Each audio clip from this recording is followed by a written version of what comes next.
Okay.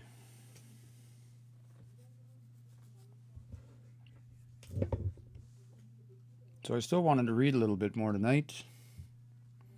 I'm not going to do tayo kiyânaw tonight, but we were just playing around on kiyânaw.net, my site. So we'll read some Bloomfield. So there was one comment on before my live died a tragic death. Somebody had mentioned having a hard time getting through Bloomfield, and so I wanted to say, don't feel bad. That's all of us. Bloomfield's super challenging. Hopefully I can get my stream setup sorted out, because that's annoying. Okay, let's run through this. So I'm on kiyânaw.net. You can find this at kiyânaw.net. Let me put that on a sticky note. If I put that on a sticky note. We're going old school tech here. Streaming my laptop off of my phone. We'll just read a couple stories and then we'll call it for tonight. But it is the solstice. Gamamote tima sektipskau. I think I said that right. I gotta check my notes again. I got my old notes from my class. Ruben Quinn's class I took. This was in December 2020 when I lived in Edmonton. And somewhere in here, of course, Ruben does a syllabic chart. And I was looking in another book the other day because I was like, oh man, how did he say that again? How did he say that again? One giskasin. And I thought I was looking through my other notebook from the first classes I took with Ruben, and I couldn't find it. And then I was like, oh, you know what? I think it's in, there it is right there. I think it's in that other book. So this is going to be the longest night. Gamamote tsag tipskau. The longest night. Gamamote Pizzag Tipskau. Anyway, that's where we are. So tomorrow night we're going to do 4 nights of I don't do teachings or any of that kind of stuff because I'm not but I got some stories and there's snow on the ground, and just for the fun of it we're going to read some of these stories starting tomorrow. I got this book from a friend of mine. I got this one. We got these two. These are all from Solomon Rat. There's a bunch of these, and actually you can, this is an old copy that I got. Oh, where's that book at?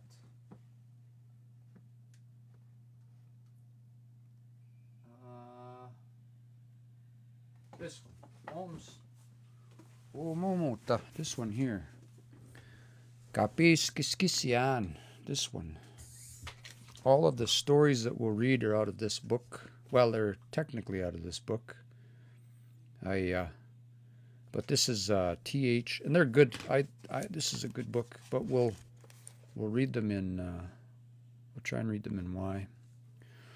But today we're going to read a little bit of Bloomfield because we had someone on the live earlier before it got all jank, before it got all jamox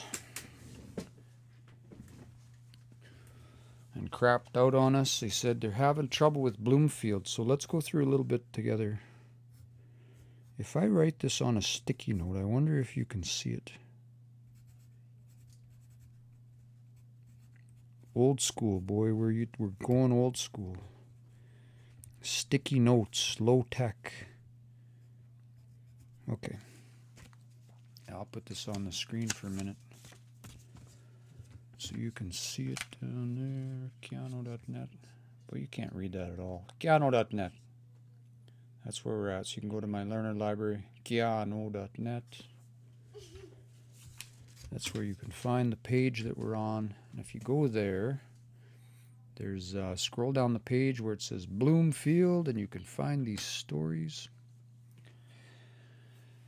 Okay, let's see if we can make it. This is the very first one from the Plains Cree texts. Where's my mouse? There it is. And it's not too long. Let's see how far we can get through.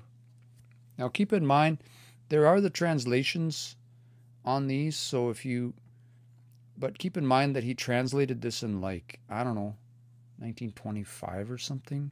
So the translations are kind of 1925-ish. Just keep that in mind. They had silly ideas about things back then. Okay, how? We'll just work through this. And what we'll do is as we read through this, if we run into any words that we're struggling with, which for me that's going to be lots, is we'll jump over to the dictionary and see if we can find them. Close some windows here so we can focus on what we're doing. Yeah, get rid of some stuff. And if you don't mind, if the live gets laggy, can you let me know? I don't know if I need to upgrade some technology in my house. I don't want to have laggy live streams. I want them to be nice and crystal clear. Kaya sa isinuwak, Mr. Higigit magsuwak. O skats. O te hayatsik. Namagigwe o tsegi pagtin gosuwak. Gi mo se skatewak. I don't know that word. Muse skatewak. I think that's naked. I think that's what that is. It says naked over here. Namagigwe ay winsa oche. Ayawak. Namagigwe mokoman. They have a knife. Naisto skangi o mokomanuak. That's a cool word. If you look at how that's... Man, I want to do that. I want to break some of these down. Is that okay if we break some of these down? Would that be helpful for you? Just leave a comment. If we dive into some of the word internals. Keep in mind, I don't know everything, but I'll share the little bits that I've been taught if it's helpful to you. Okay, so we've got a couple of affirmations here. So let me get into my document here. Now, this is going to be a little bit, again, this is sort of grammar-y stuff. What's today? Let's say solstice reading. Spell that right? Maybe. And I'll make the text a little bit bigger. Make the window a little smaller. Bear with me. I wasn't prepared for this part, so just bear with me. Can I bump this up? Yeah, okay. So let's grab that word. The one I was looking at was omokumanuak. Giomokumanuak. If you look at that, okay, you probably recognize that word in the middle. Mokoman. Okay? This part of the word, if we just take this word and we try and go find it in the dictionary, we're not going to find it. We'll go have a look. Right? Namagiwe. Oh, hey, no, it's there. Look at that. Okay, that's exciting. So, let me explain what's going on here. We actually talked about something. No, we didn't. That's different. So what's going on here? If we take this word and we break it down, the gi part means it happened. It happened in the past. And the uk part on the end is plural. Okay, so let's grab this whole thing. Pull it out. Doop. Run over to our document. Drop it in there. Okay, so here's our word. Let's grab everything. Bump it up one or two. Okay, there's our word. Gimokumanuak. This part here, gi puts it in the past. Okay, and the uk part is plural, them. Okay, so you recognize this part in the middle, mokuman, which is a knife. Okay, but there's this interesting thing happening in this o and the u on the end. And you can, this is an interesting construction that once you know how to do this, Once you know that that's there, it's really cool because it's one of those things where you can apply this to lots of words. So if we just pull out this part here, umukumanu, umukumanu, what that means is, mokuman is a knife, okay? Mokuman is a knife, but if you take this, we'll just cut the mokuman out for a minute, and that, you can wrap this around a noun, that o on the front and u on the end, and that means that person has it. So that's what this means. Omokumanu, it's now a verb. So mokuman is a noun, like a thing. Okay, if you remember your nouns and verbs, and then this one. So we've technically verbified. We've turned it into I guess an action, you could say. But this one is knife. This one is that one has a knife. So this is a noun, and this is a verb. Technically, the verb class, if you're into that kind of thing, is a VAI. Omokumanu, that one has a knife, and you can do that. So you can, now that you know that, you can do that with I don't know. We'll pick something funny. Cat. Okay, cat is minus. Around here, it's minus. Okay, minus. If I spell it right. Minus. Cat. So you can take that and say o minusu. O minusu. O su. I-W. O minusu. So this one is a noun, an animate noun, cat. And this one is now, the verb class is animate and transitive. That means that one has a cat. That's how cool the language is. You can jump back and forth between nouns and verbs with that little thing. So I just want to talk about that for a minute, because we run into this spot in the story. We run into a really cool word, giyomokumanuak. Naisto skangiyomokumanuak. All they had for a knife was a bone. Oh, I got chat messages going on. Sorry. Let me get caught up to the chats. Tisqua. Yes. So yes, it would be helpful. So yeah, doing a little breakdown. Let me know if you want me to go further into any more of the breakdown, if it's helpful, or if I went too fast, I can slow down. VAI. I try not to get too grammar-ish.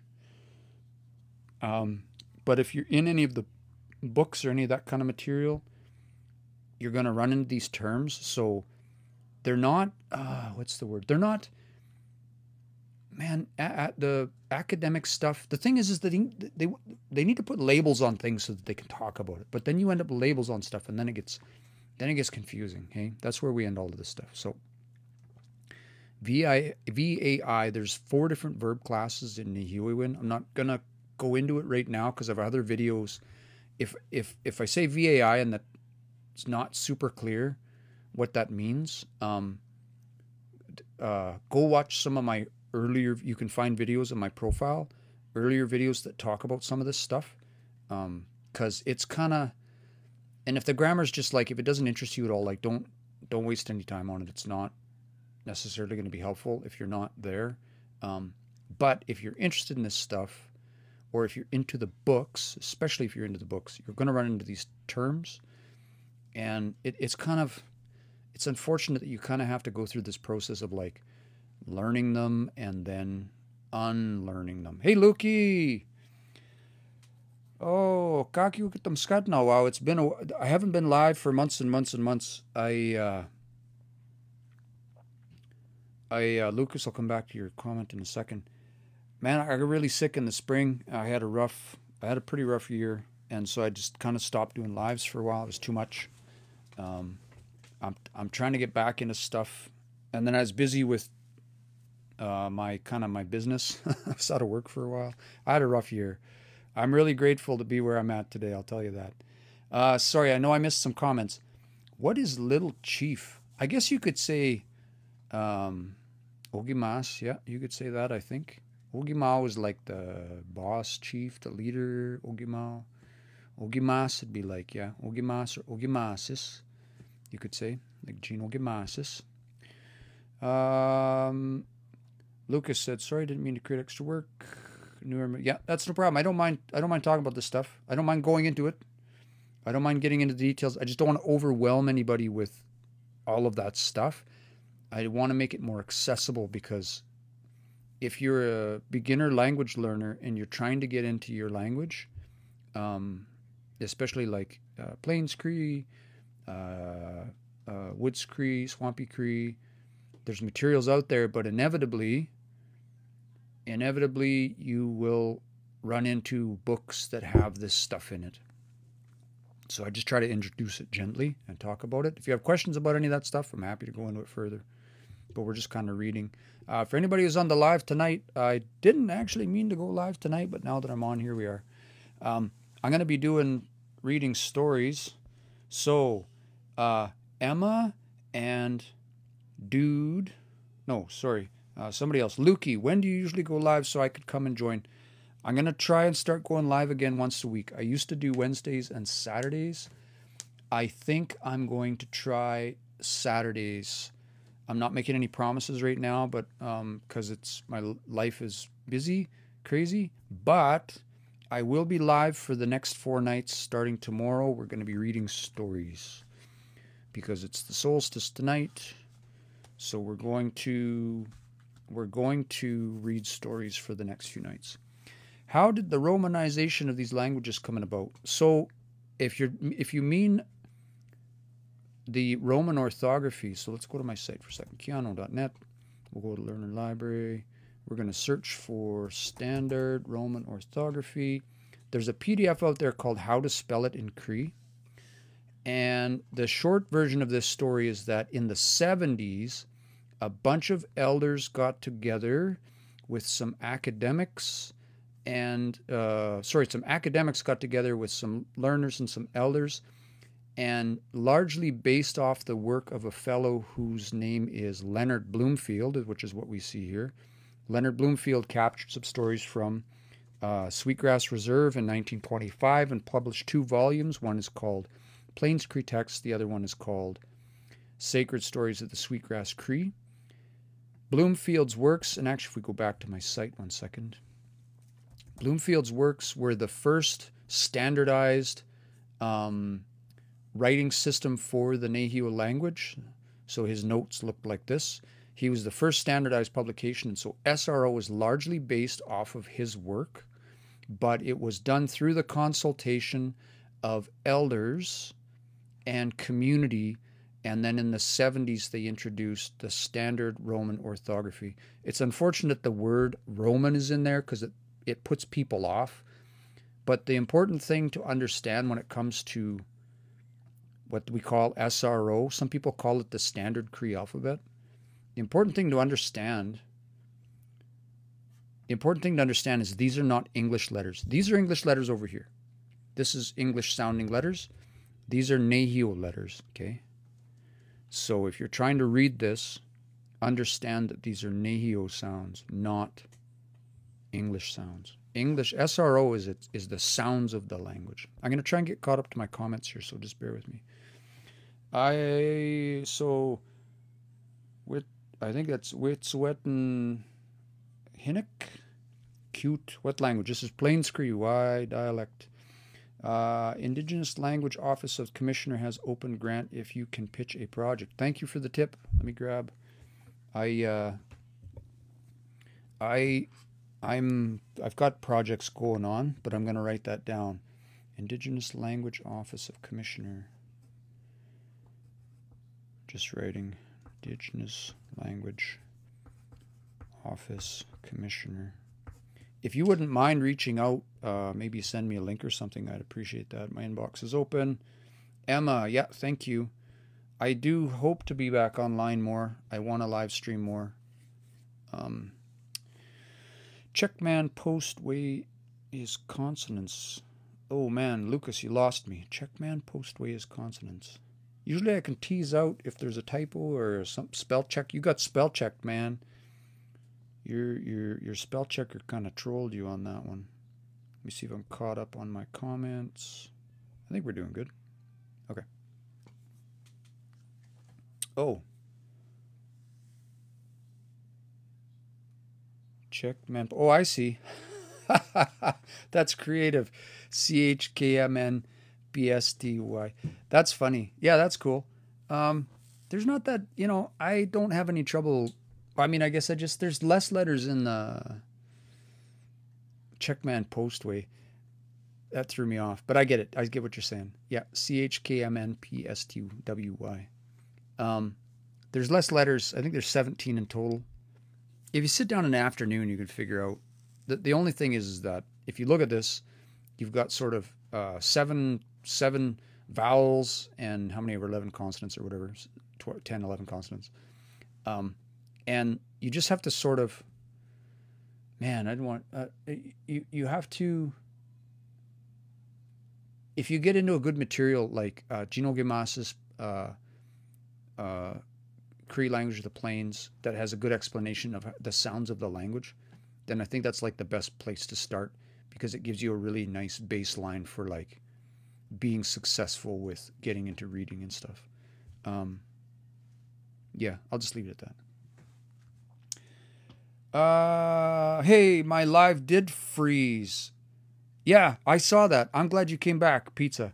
I'm having trouble with my streaming stuff, so I jumped on my phone. I need to go, like, I don't know, buy a new Wi-Fi adapter or something. So the EW on the end of a word, or actually, like, if we zoom in here, like, we can see EW. So if we take the AK off the end, that's plural. So this word here is museskateo. So that EW on the end, that long E and the W is going to make a sound Eo, Eo. If you're further north in Alberta, it'll sound more like Eo. Okay. Or if it's in TH dialect, these will be long I. There's sort of like, I think the word for that is allophones. Different sound, but it doesn't change the meaning. So, but this would be museskateo. And I don't think of W's as W. I think of them as like their own special O sound. So if you think about this, okay, and this isn't necessarily other people have sort of presented this before, but if you think about the word Musqua, okay, Musqua, I think of it like this.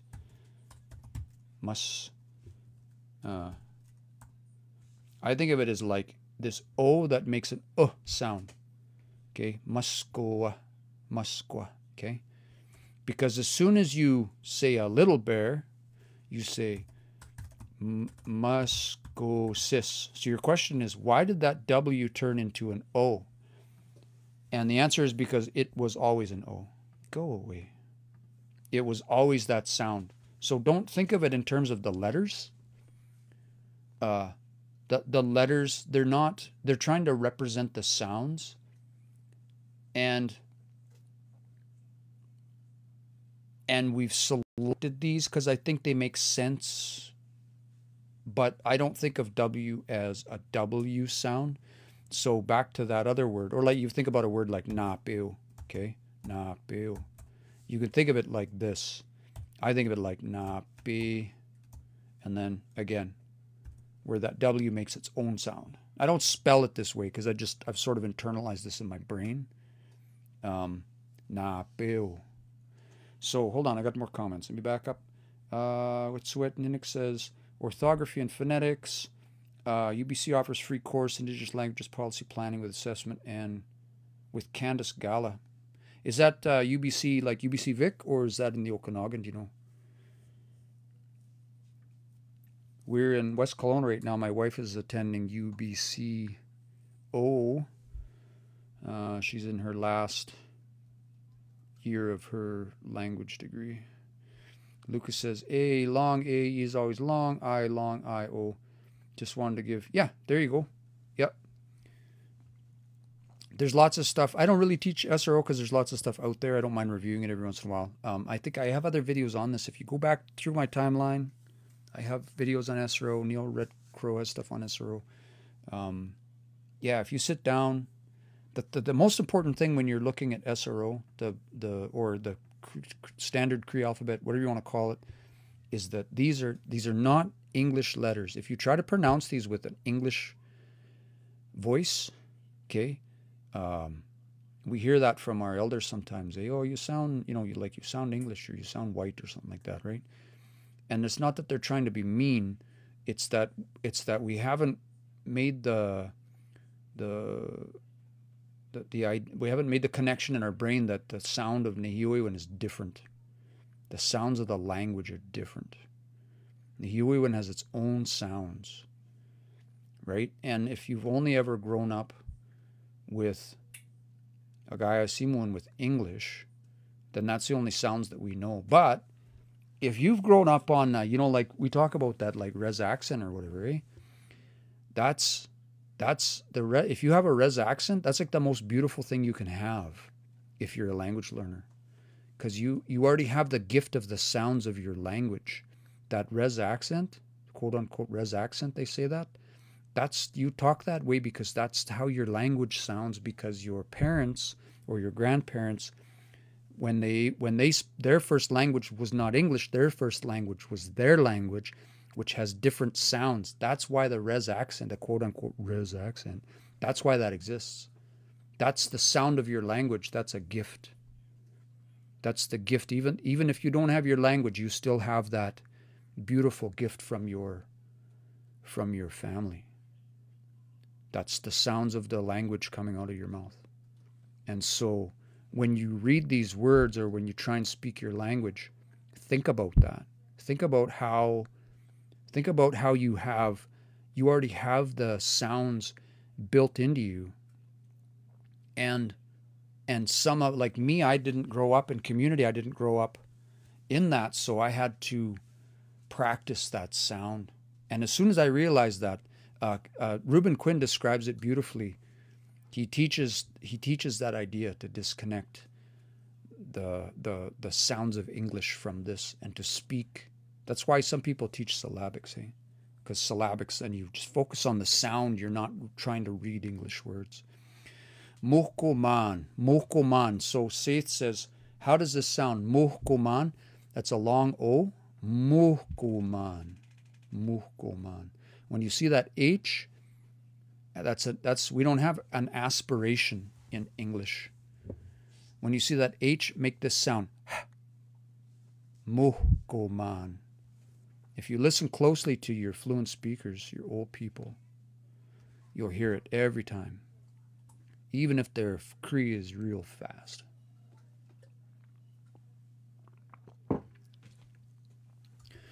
Okay, so let's read some more. I think I caught up on my questions, eh?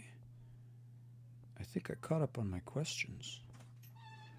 How do I even get rid of the English sound? Like from your... Oh, I missed more. Giweten, that's north wind, yeah. Giwetnok is like northern, I guess. How do I even get rid of the English sounds? Practice. The way Reuben Quinn describes this... Okay, we're getting into the sounds of the language. That's where we are. For some of you, this will be review. We'll just get into it. Lucas has given us lessons in the chat, so let's just go do this the whole way. So, Lucas, what did you say again? Something about stay and chimmin. So let's do it. CHKMNPSTWY.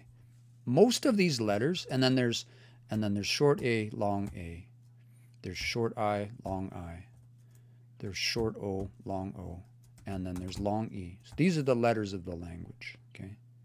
All of them. And they look like English letters, but they're not. Check man postway. I'm going to have to remember that now. Check man postway. That's awesome.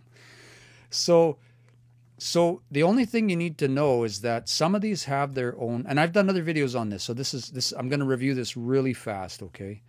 Because if you just sit down and study this, you can get it in an afternoon. But the thing you need to get into your brain is that these are not English sounds. These are Nehio sounds, okay?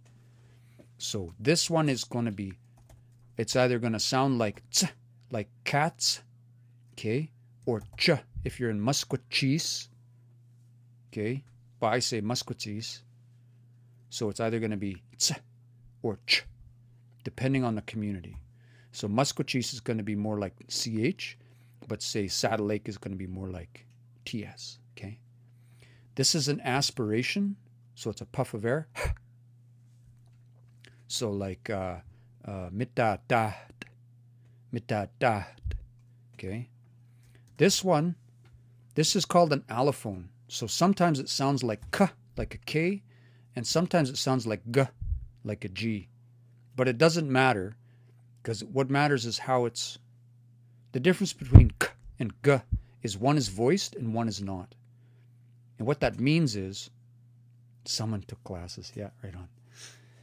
What that means is that when you make the k sound, you go k, k, k. You're not voicing it.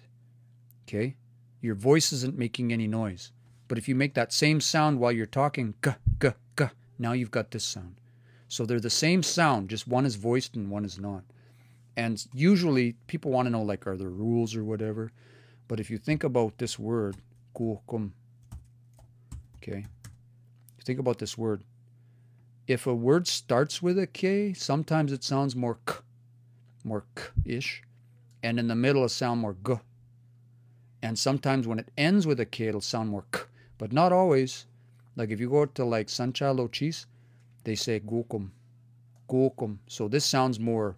I usually hear kukum, which is more K sounding. But on Sanchal they say gukum. This sounds more like a G on the front. Doesn't matter. What's important is how they say it in your community. Go ask your elders or listen to fluent speakers from your community. M mostly sounds like English. N mostly sounds like English. They're pretty well close to the same. B is another one. P is another one of those allophones. In some cases it sounds like p, p, p, p. And in some cases it sounds like b. And again, the difference is one is voiced and one is not.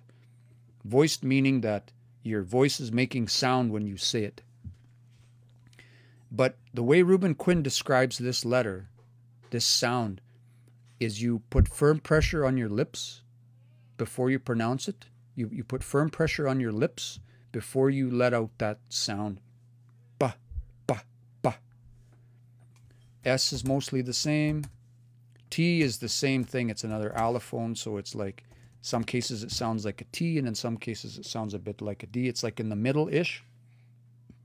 But again, the way Reuben Quinn describes this is you put your tongue firmly against the back of your teeth, the top of your mouth, da, da, da, da, da.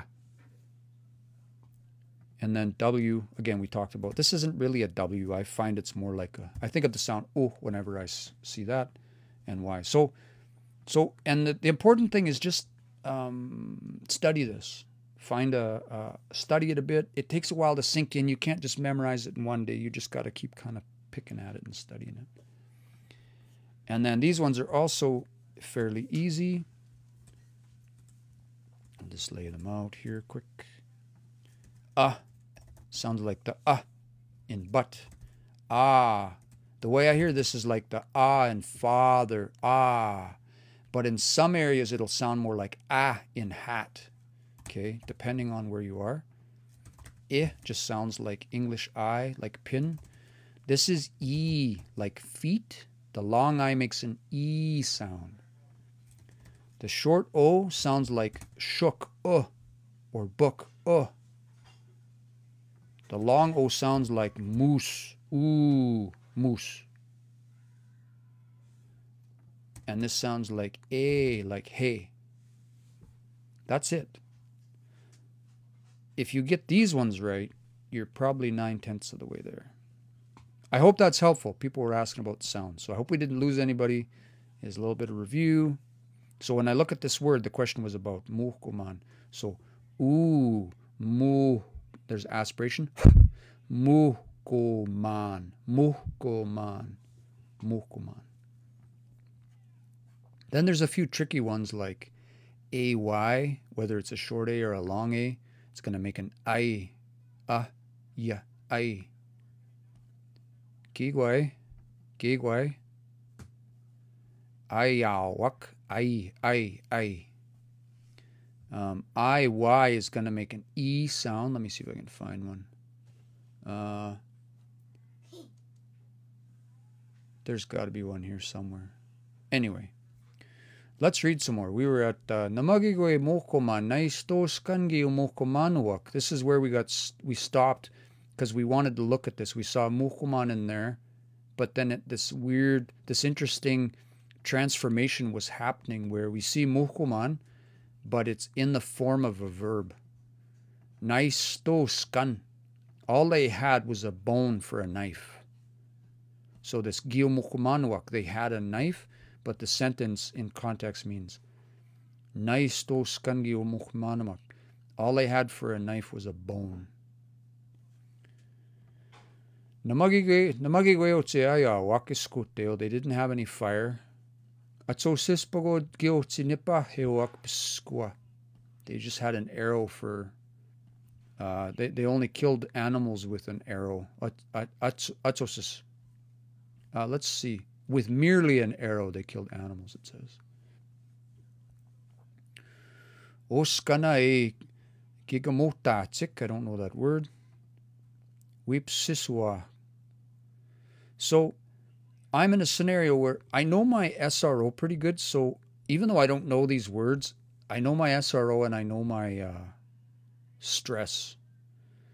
So I can pronounce the words pretty close most of the time, even though I don't know what they are. So because I use the written materials to learn a lot, then I spend a lot of then I focus on the SRO, being able to pronounce things correctly. And then when I go to a fluent speaker and ask, then I just have a better chance of being understood. So there's a couple things to focus on there. You don't have to learn SRO. You don't have to spend all that time, but because the important thing is the sounds of the language. The important thing is that you understand the sounds of the language are different for Nihiwewen than they are for English. I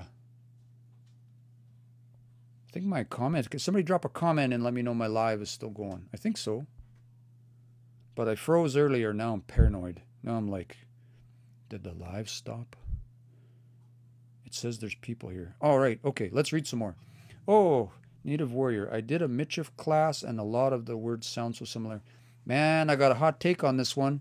I know, okay, I'm a member of the MNA. One of my first, and when I first started learning, I took Michif classes. I think it was E-Lacrosse I was learning though, or maybe Southern Michif. Northern Michif, I know we want to call it Michif, and it is. It's our own distinct language. I get that. It's, dialect or whatever. But if I speak Nihiwewen to a Michif person and they speak back, we understand each other because we're speaking dialects of the same language. This colonial idea, and I know as Métis people that we want to be a distinct nation and be distinct and be recognized, and all of that's important, and I get it, but we do that at the risk of distancing ourselves from our roots. We come from we are Métis people because of our relationship to the land and to the languages that were here before us. And I'm like, let's not forget where, we can call it Cree because it's in there.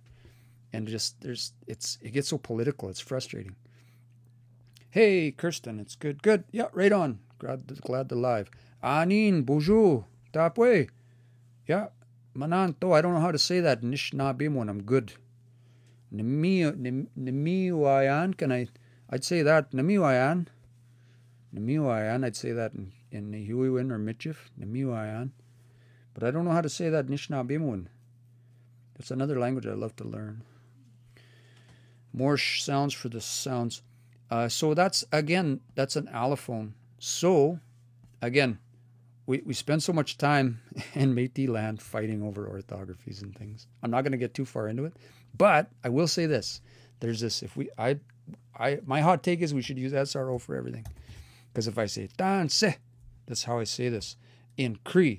But if I want to say it in Michif, I can just change that to this letter right here, and now it's danse. That s becomes sh, just by that one letter. But it means the same thing. That's what an allophone is. You change the letter, but the meaning doesn't change.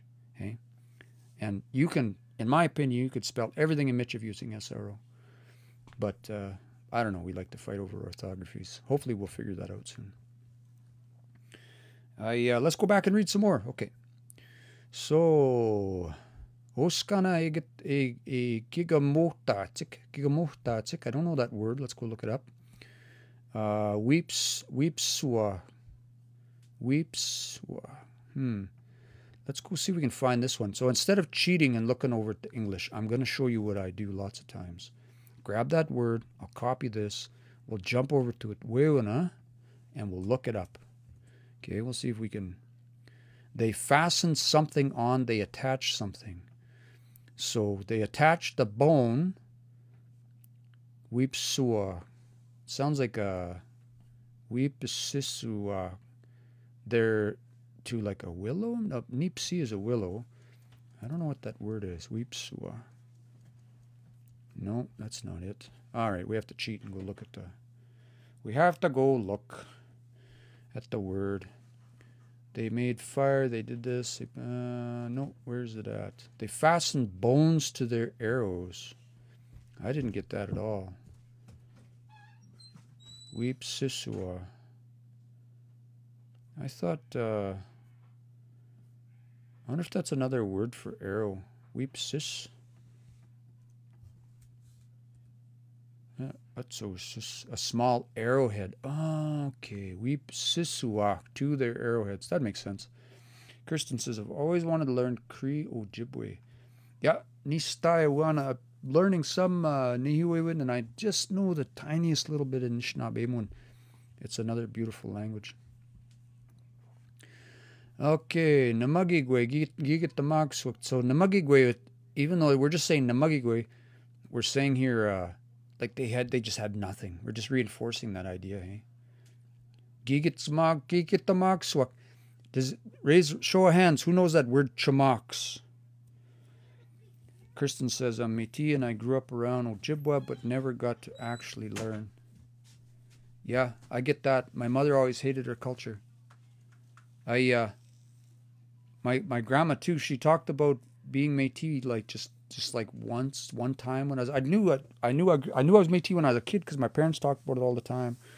You know, we went to Métis stuff, we went to stuff at the park, you know, I don't know, maybe Métis adjacent. I was a member of the M&A when I was a young man, served on the board, involved in the Friendship Center, all that kind of stuff.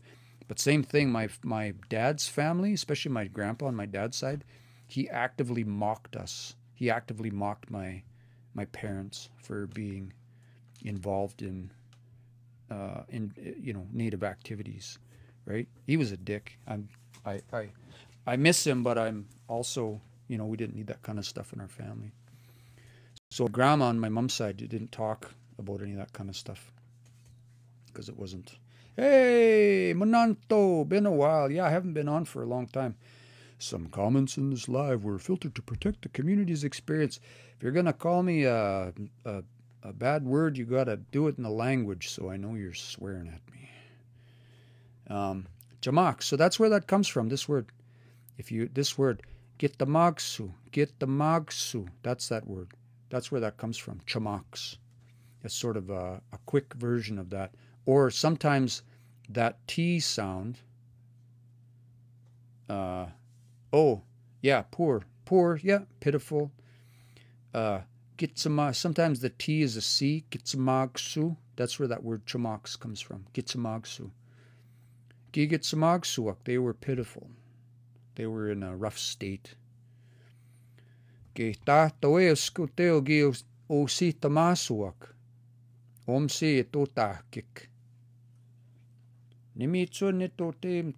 nice. Yeah, it's good to see you again.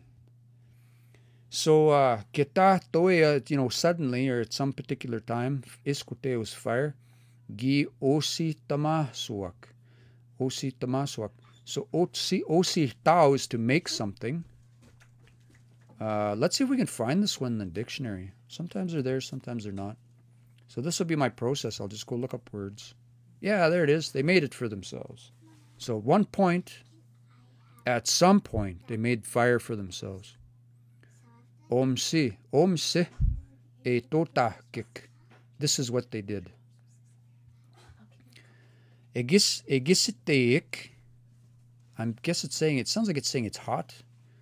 As it was hot, pieskegotaki it utinamwak iskoteo. So when it was hot, finally they took that fire. Let's just go double check our translations here.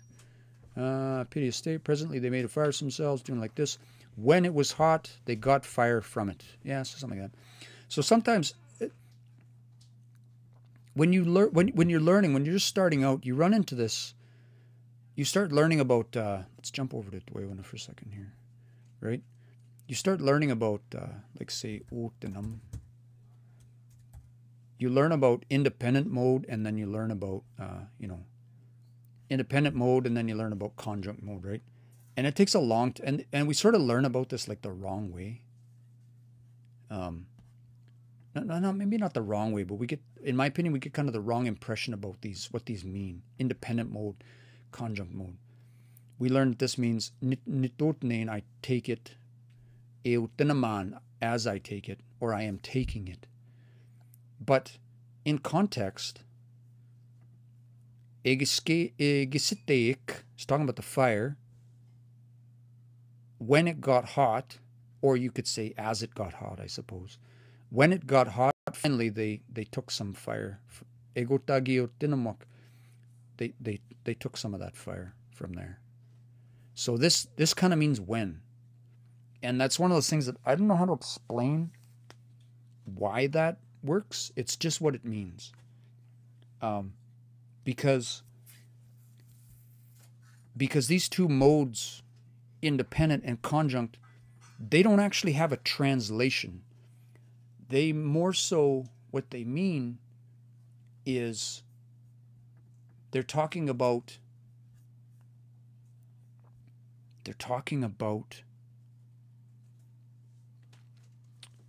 a more, they're talking about a more complex situation in the context. And I know that's a horrible way to explain that, but what it means is there will be one word in the sentence usually, and we can go back and look at this, but the way this works is, in this sentence there will be one word probably that's independent. Yeah, and so the question is, so the conjunct mood doesn't always mean ing in agayasimo. If you just say it on its own, then sure, that's what it means. But in a narrative, this is how this works. And I didn't mean to get this deep into it, but I'll try to explain it as best I can, the way I understand it. This, if you look at the sentence, there's one word in here that is independent mode, and there's one word in here that's conjunct mode. When you have a long sentence, let's just go look at the next one, okay? This next sentence. We won't read it just yet. But let's just look at what the words are. How many words are in here that are in independent mode, and how many words are there that are in conjunct mode? There will only be one that's in independent mode, okay? It's this one here. The rest of them are in conjunct. And so we sometimes learn that word order doesn't matter, but it kind of actually does. Because depending on where it is in the sentence, sort of changes the phrasing, sort of changes what the sentence means. Because, and I'm not explaining this very well, I'm just doing my best, the word that's in independent mode is the word that is sort of grounding that sentence at a place and a time and whatever. So I would think of it this way. The focus of this sentence is sort of this independent word, and everything else around it is sort of supporting that. And that's why this probably means as, and this means as, and this one up here means when. Because the focus of this sentence is otinamok, they took it. So the way I would phrase this is as got hot finally, they took that fire from there. So I'm not, or when it finally got hot, they took that fire from there. I'm not translating this as because there's an E on the front. or when because there's an E on the front. I'm translating it that way for myself because this is conjunct at the beginning of the sentence, and this word is the focus of the sentence. That's the best way I know how to. So the question is, so is the independent word like the subject of the sentence? The independent word, how does Claire Cook describe that? She refers to it as, it's referred to as the index or indexical or something. I don't want to get into linguistics of it because I don't fully understand it. It's sort of like the focus. It's sort of like the focus of the sentence. The independent word, the independent verb, this one here, otinamwak, is sort of the focus that means like the time and the place and the people involved. It's the one that anchors the sentence at a time and a place. And that's why they call these conjunct or subjunct or subordinate, is because they're supporting this word, if that makes sense. We're getting real deep into it. I didn't mean to get that deep in. So I hope I didn't lose too many people, because I didn't mean to get that far into like some of the, and to be perfectly honest, I don't fully understand it. Somewhere in my brain is starting to sort of understand it because I've just read a lot of language and listened to a lot of language and practice, but there's lots of times when I'll read something and I just don't know what it means.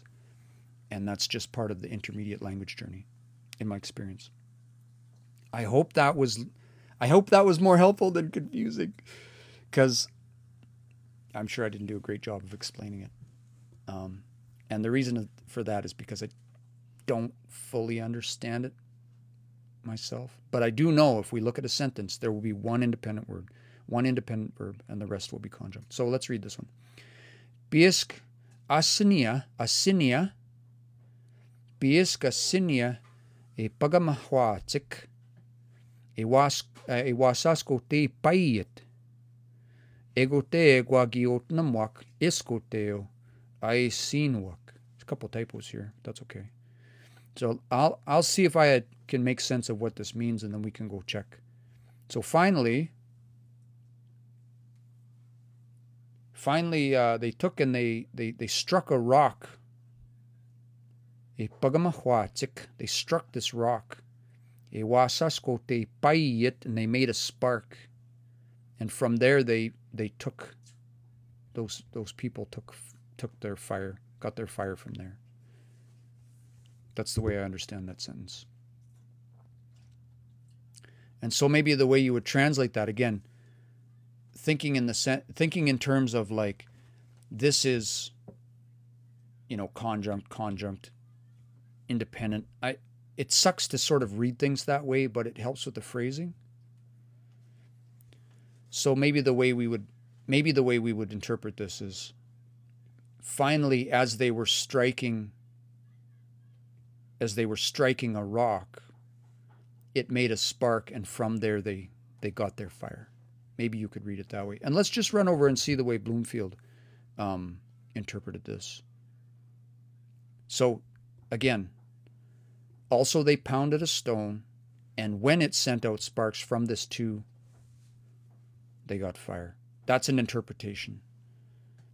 That doesn't necessarily mean that's exactly what that means, but again, I do know Bloomfield had help from his informant to do some of the translations, so it's probably definitely better than mine. I'm just a language learner. Eguasiskigi otaskikoak. It's another word I don't know.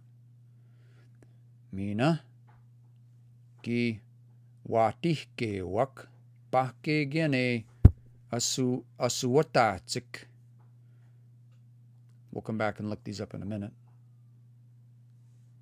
Asuwatatsik, asinia, ikisapiskiswatsik, elgo tewias, egisisakik, egoke tatoe, amisquayana, gi utayuinsuak. So this one, misquayana, it sounds like beaver furs maybe, or beaver, misquayana, beaver pelts, it says. They had clothes, so then finally they had clothes from beaver pelts. The rest of this, let's go back and see if we can. break some of this down and figure out what's being said here. Ashaski is going to be like dirt or mud, yeah? Kiyânaw. I don't know that word. Let's just look it up for fun. Ba-da-ba. So this is my process usually. And Otaskiko, there might be a typo in there. We'll cheat. We'll go over and have a look.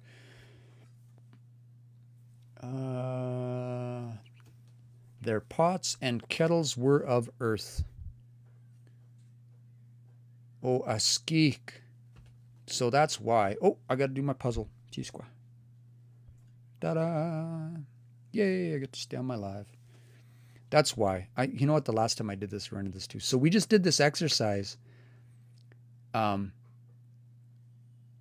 We just did this exercise earlier in here where we were talking about the possession of a knife. So mokoman is knife, but if you had o at the beginning and then u at the end, o mokomanu, that's to have a knife. That person has a knife. That's what's happening here. Otaskikoak. This should be an I, so there's a typo here. And this is aski. So we look that up. Otaski could be that one's a pail or a bucket, a kettle. So that's what that is. They're pots or they're kettles. Otaskikoak. Gi-otaskikoak. So they had petals. Asaski gi-otaskikoak. It's saying they had petals made of petals. Wow, my mouth. Kettles or pots made of dirt, I guess. Eguasaski otaskikoak. Mina. Giwatikewak. Let's go look at this one. Watikewak. Look it up. They dug holes. Watikeo, I guess that means to dig a hole. So they dug holes. Mina giwatikewak. Bakekin, which is like tent, I guess. Bakekin, tarp, tent.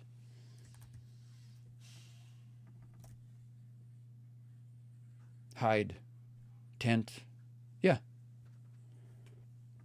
Bakekin, easuwatatsik. Again, another word. So this is my process because I will constantly be looking up words because like I might have heard this before. I always try to say them out loud so that I'm practicing that. Horst says, what website are you using? So you can go to this website. Where's my thing? Kiyânaw. It is not in, can you see that? Kiyânaw.net. Kiyânaw.net. That's my site, kiyânaw.net. Click on, scroll down the page, go look at Bloomfield. It's currently in Y dialect. There are some TH resources. If you go to my site, kiyânaw.net, I do have some TH resources there. So you can go, here it is here, Kiyânaw.net and Kiyânaw.net. And if you go click up here at the Learner Library at the top corner here, Learner Library, and then from here, you can, there's a little, you can't see it. I got to move my laptop over. Click on filters. I do have some resources here, and I try to add more resources all the time. Content, language. Nihidowiwin. I got a Nihidowiwin. So there's, you can get TH. But you know what? If you're learning Y and TH, they have way more in common than they do differences. So I study TH and Y and a little bit of N dialect just because we study what we can. Okay, so they put it inside a asuwatatsik. Asinia, a kasapis, biskiswatik, a kasapiskiswatik. Another word I don't know. Let's look at this one. Go see if we can find it. All right. They heat stone. They heat They heat something up. Animate. So they heat the rock, is what they're saying. Asinia. Ikasapiskiswatik. So they put stones inside this hide and they heated it up. There's some. There's a little bit of N dialect. I'm adding more all the time, so if you know of resources, you can send stuff if you find stuff that's not there. And I want to start adding more resources for other languages also. Just so it's, because as I find things around the internet, I try and add them. So then they're just easier to find. So, okay, Mina ki watike wak, they would dig holes.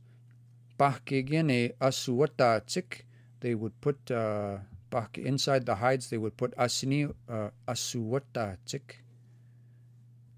They would put rocks inside this hide and they would heat them up.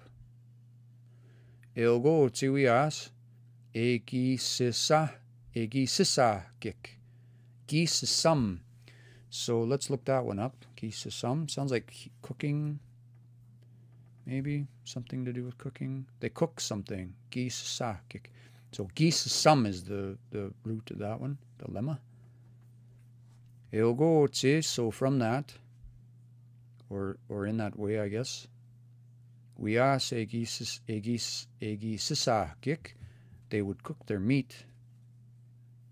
Ego kitato e miskwaya na ki otayuinsuak. And then eventually, or at some time, they had clothes out of beaver hides, I guess. Holy, it's a lot of work reading and looking stuff up. All right, let's do a couple more. Ke tato e pea ki pawatam ewi kapayet muniawin yenua wapisk suiasa. So ke tato e pea ki pawatam, so at some particular time one of them had a dream.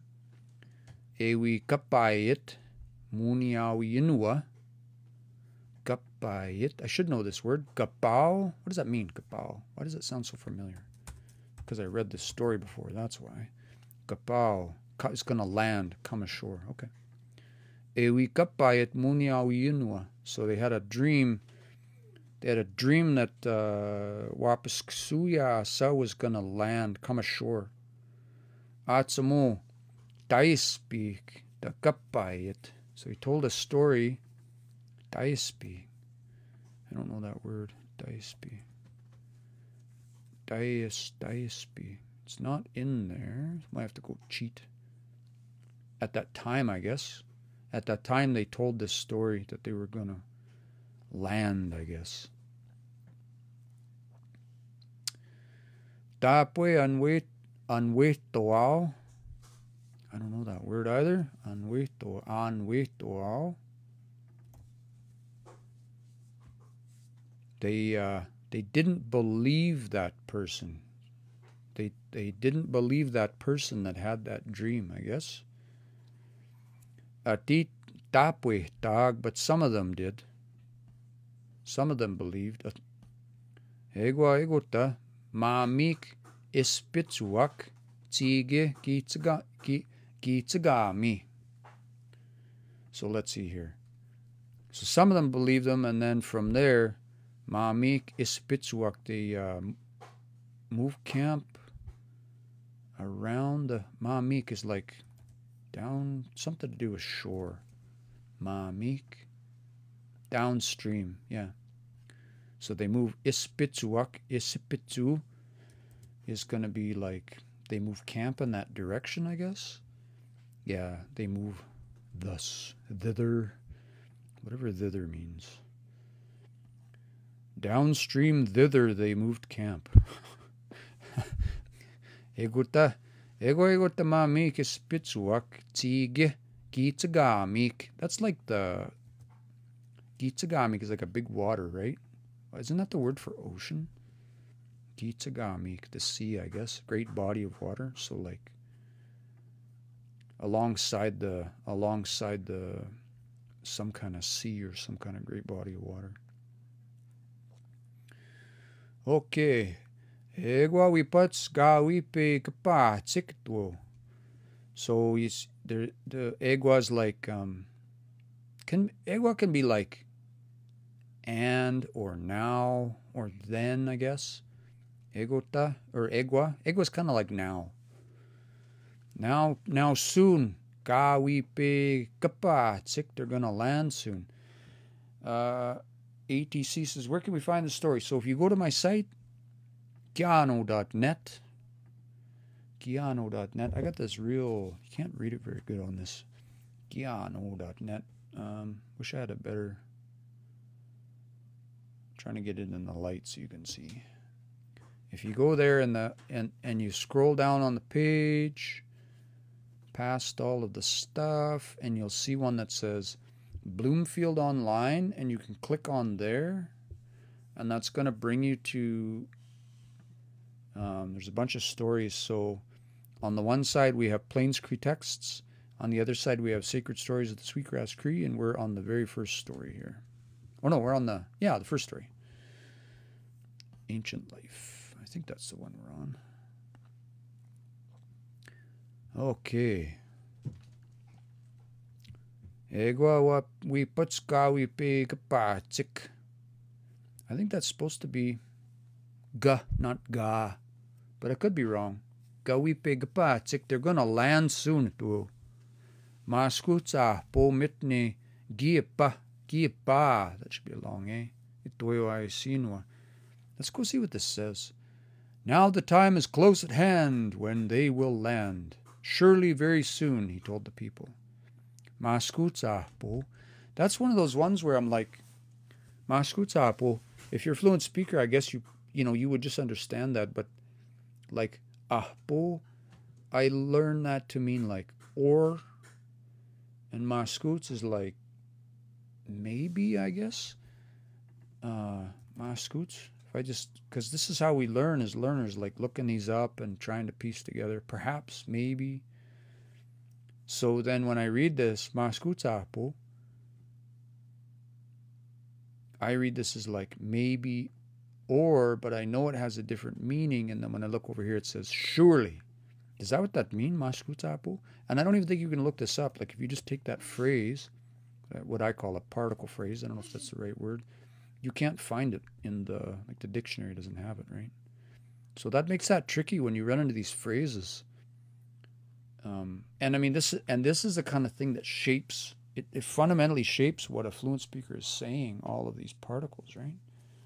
It changes the context and the meaning of what's being said. So if you don't know these phrases, that's one of the challenges we have as learners.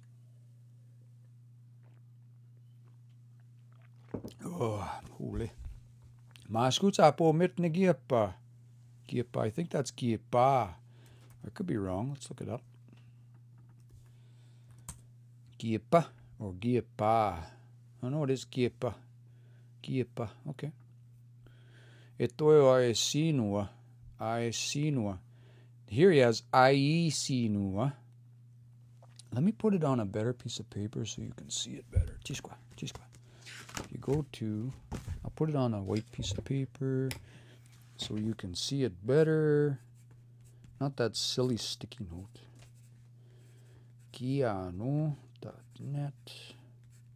I'll let you screenshot it there. Oh, you can't even read that any better. Here, how about that way? My light is so poor. Can you read that? Grab a screenshot. 3, 2, 1. Hope you got it. If you go to my website, kiyânaw.net, you can find those stories. Turn my light up a little bit there. My lighting in here is kind of poor. Okay. Aisinu. Aisinu. He has aisinu, but this should be a short I, but we won't worry about that right now. Tahtogik se panto ay itapu. So all day long, all morning long, they went and looked. Mananipik. They went and looked on the water. That's how I understand that. So when you see this ai is sort of, they call that, Ruben would say, reduplication. It's sort of emphasizing this itapu. They were like looking. They looked in that direction. Itapu. So nto aitapu, they for a while, for a duration, or Again, and like, I guess over and over, maybe you'd say. How does Bloomfield translate this? Every morning. So, and see, I'm translating this wrong. Every morning, yeah, tato. Every morning he would go and look upon the water. Tato gikse, every morning. Tato gikse pa. To ayapo. Over and over he would go again and again. Mana. And when you see mana, the way I understand that is like, mana is like, I understand that mostly is like usually. When you use mana, it sort of gives you permission. It means that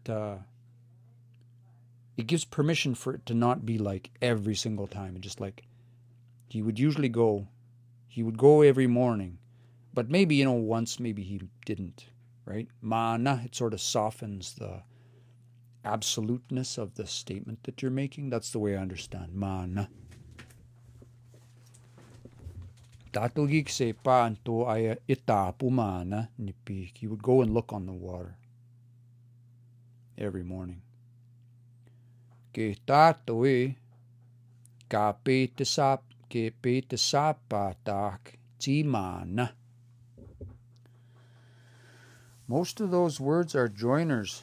Mati. Joiners. Esqueo says most of those words are joiners. Mati.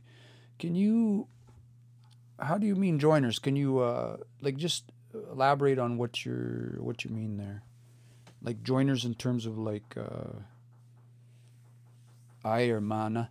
Yeah, I guess you could think of it that way. Like, so the word for so these bits here in SRO, when you see these are connected by that hyphen, this is one word. Or like it's technically a phrase, but like I think of this as one word. Nto, go, and. Ai. This ai is a reduplication of this itapo because itapo starts with a vowel. So aitapo is to look like over and over or continually. Aitapo. If you say somebody's sitting, you say apo.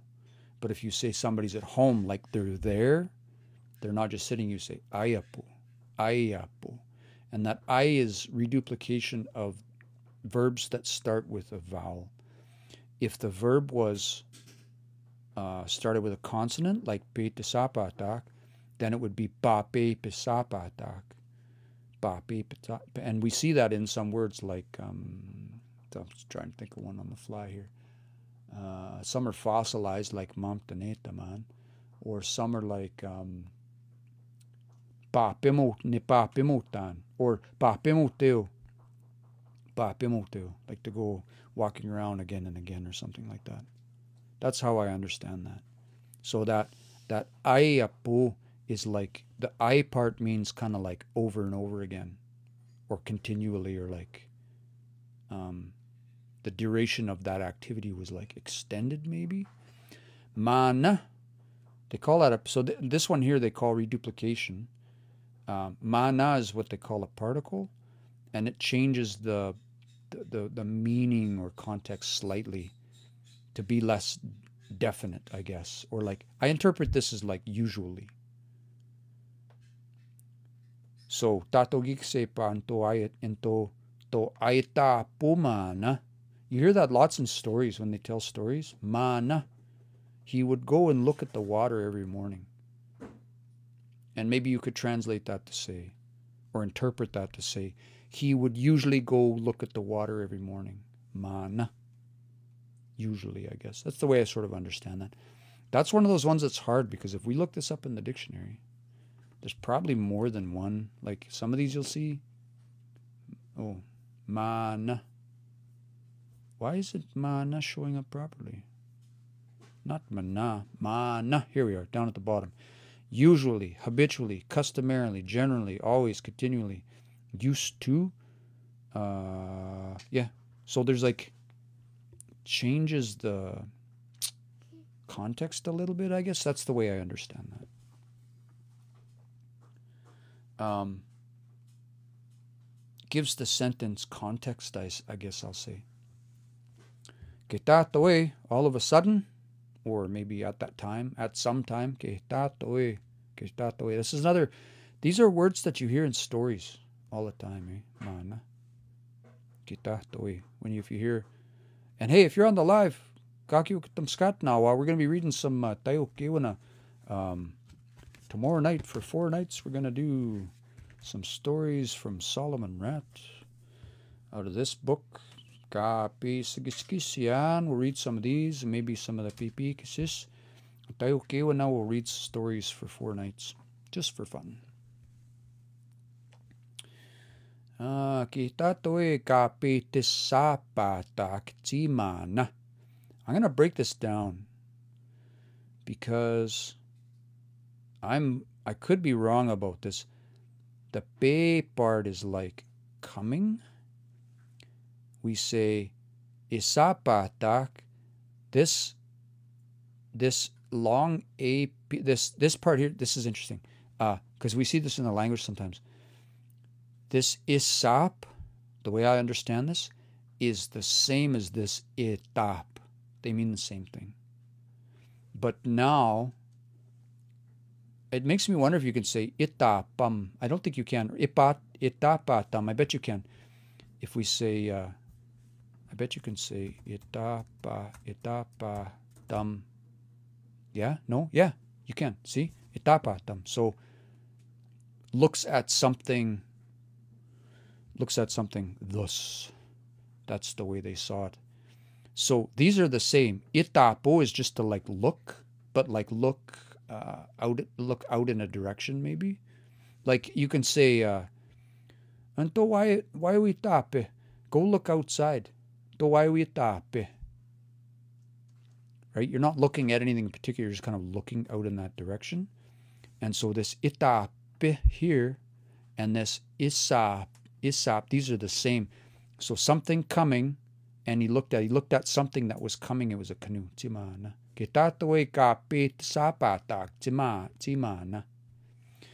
Can you understand James Bay Cree? Just the tiniest little bit.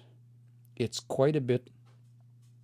There's like little bits that are similar, but I didn't grow up around the language or hearing other like dialects or whatever.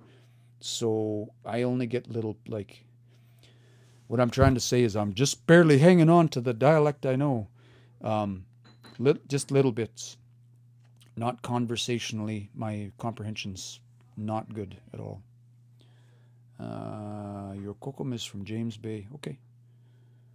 I know some folks from James Bay. Again, I'd love to know all the dialects. I think the more you get good at one dialect, like I know I can converse with people because I learned hiyawe and Plains Cree Y dialect. I can convert I have lots of mentors who are TH Woods dialect, and I have friends who are N dialect, and we can all understand each other, right? L and R dialect, the Eastern dialects are a little more tricky, and so I remember I was out at going to ceremony a couple summers ago or whatever, and I was there with Nisjas who were chatting or whatever, and he was chatting with a fellow who was from out east, and they understood each other perfectly fine. And Nisjas, when he spoke to me, like I understood what he was saying, but the other guy, when he spoke, I didn't understand a thing he was saying. I knew it was Cree, but I'm like, I don't understand this guy. I kept looking at my Nisjas and being like, what did he say? Throw me a lifeline, man. Kisagit, and which Cree is this? Plains Cree, Y dialect, ni hiyawe win. Diggity says, me too, I get the gist of what people say when I go to Saskatchewan, Alberta. And it was back in the day, everybody would have understood each other because there was lots of trade, and we'd have, Cree was, I guess, I think they call that trade language, yeah? Nowadays, our trade language is, Simon. Okay, let's do a little more, and then I smell supper cooking out there. Yeah, if you're just joining the live, I'm going to be doing 4 nights of stories. It's a solstice. Kamamotse. Oh, it's the longest night. Kamamotse. Kino sik dip skow. Is that the way he said that? Go check my book again. Go check my book. I was checking my notes from my Reuben Quinn class from years ago. See if I can find it. It's before that one. What did he call that? The longest. Bichzag. Kamamotse bichzag dip skow. That's the way he said that. Kama mo tipi tag tipiskao. The longest night. That's tonight. So tomorrow night we'll start with stories. And because there's snow on the ground, we'll read some Wishagetak. We'll read some Tayo Kiyânaw. And let's see. Let's do a couple more. Let's do one and see if we can get through one more stanza here. And then, oh, it's a long one too. Holy. Okay. Let's try this. Utai pe taguhtiit. Sagitsi toak. So they shook hands. So that those ones in the, they're saying there's some stuff going on here. So Andrew says, I wish schools would teach indigenous languages dependent on the territory they're on. Yeah, I agree. I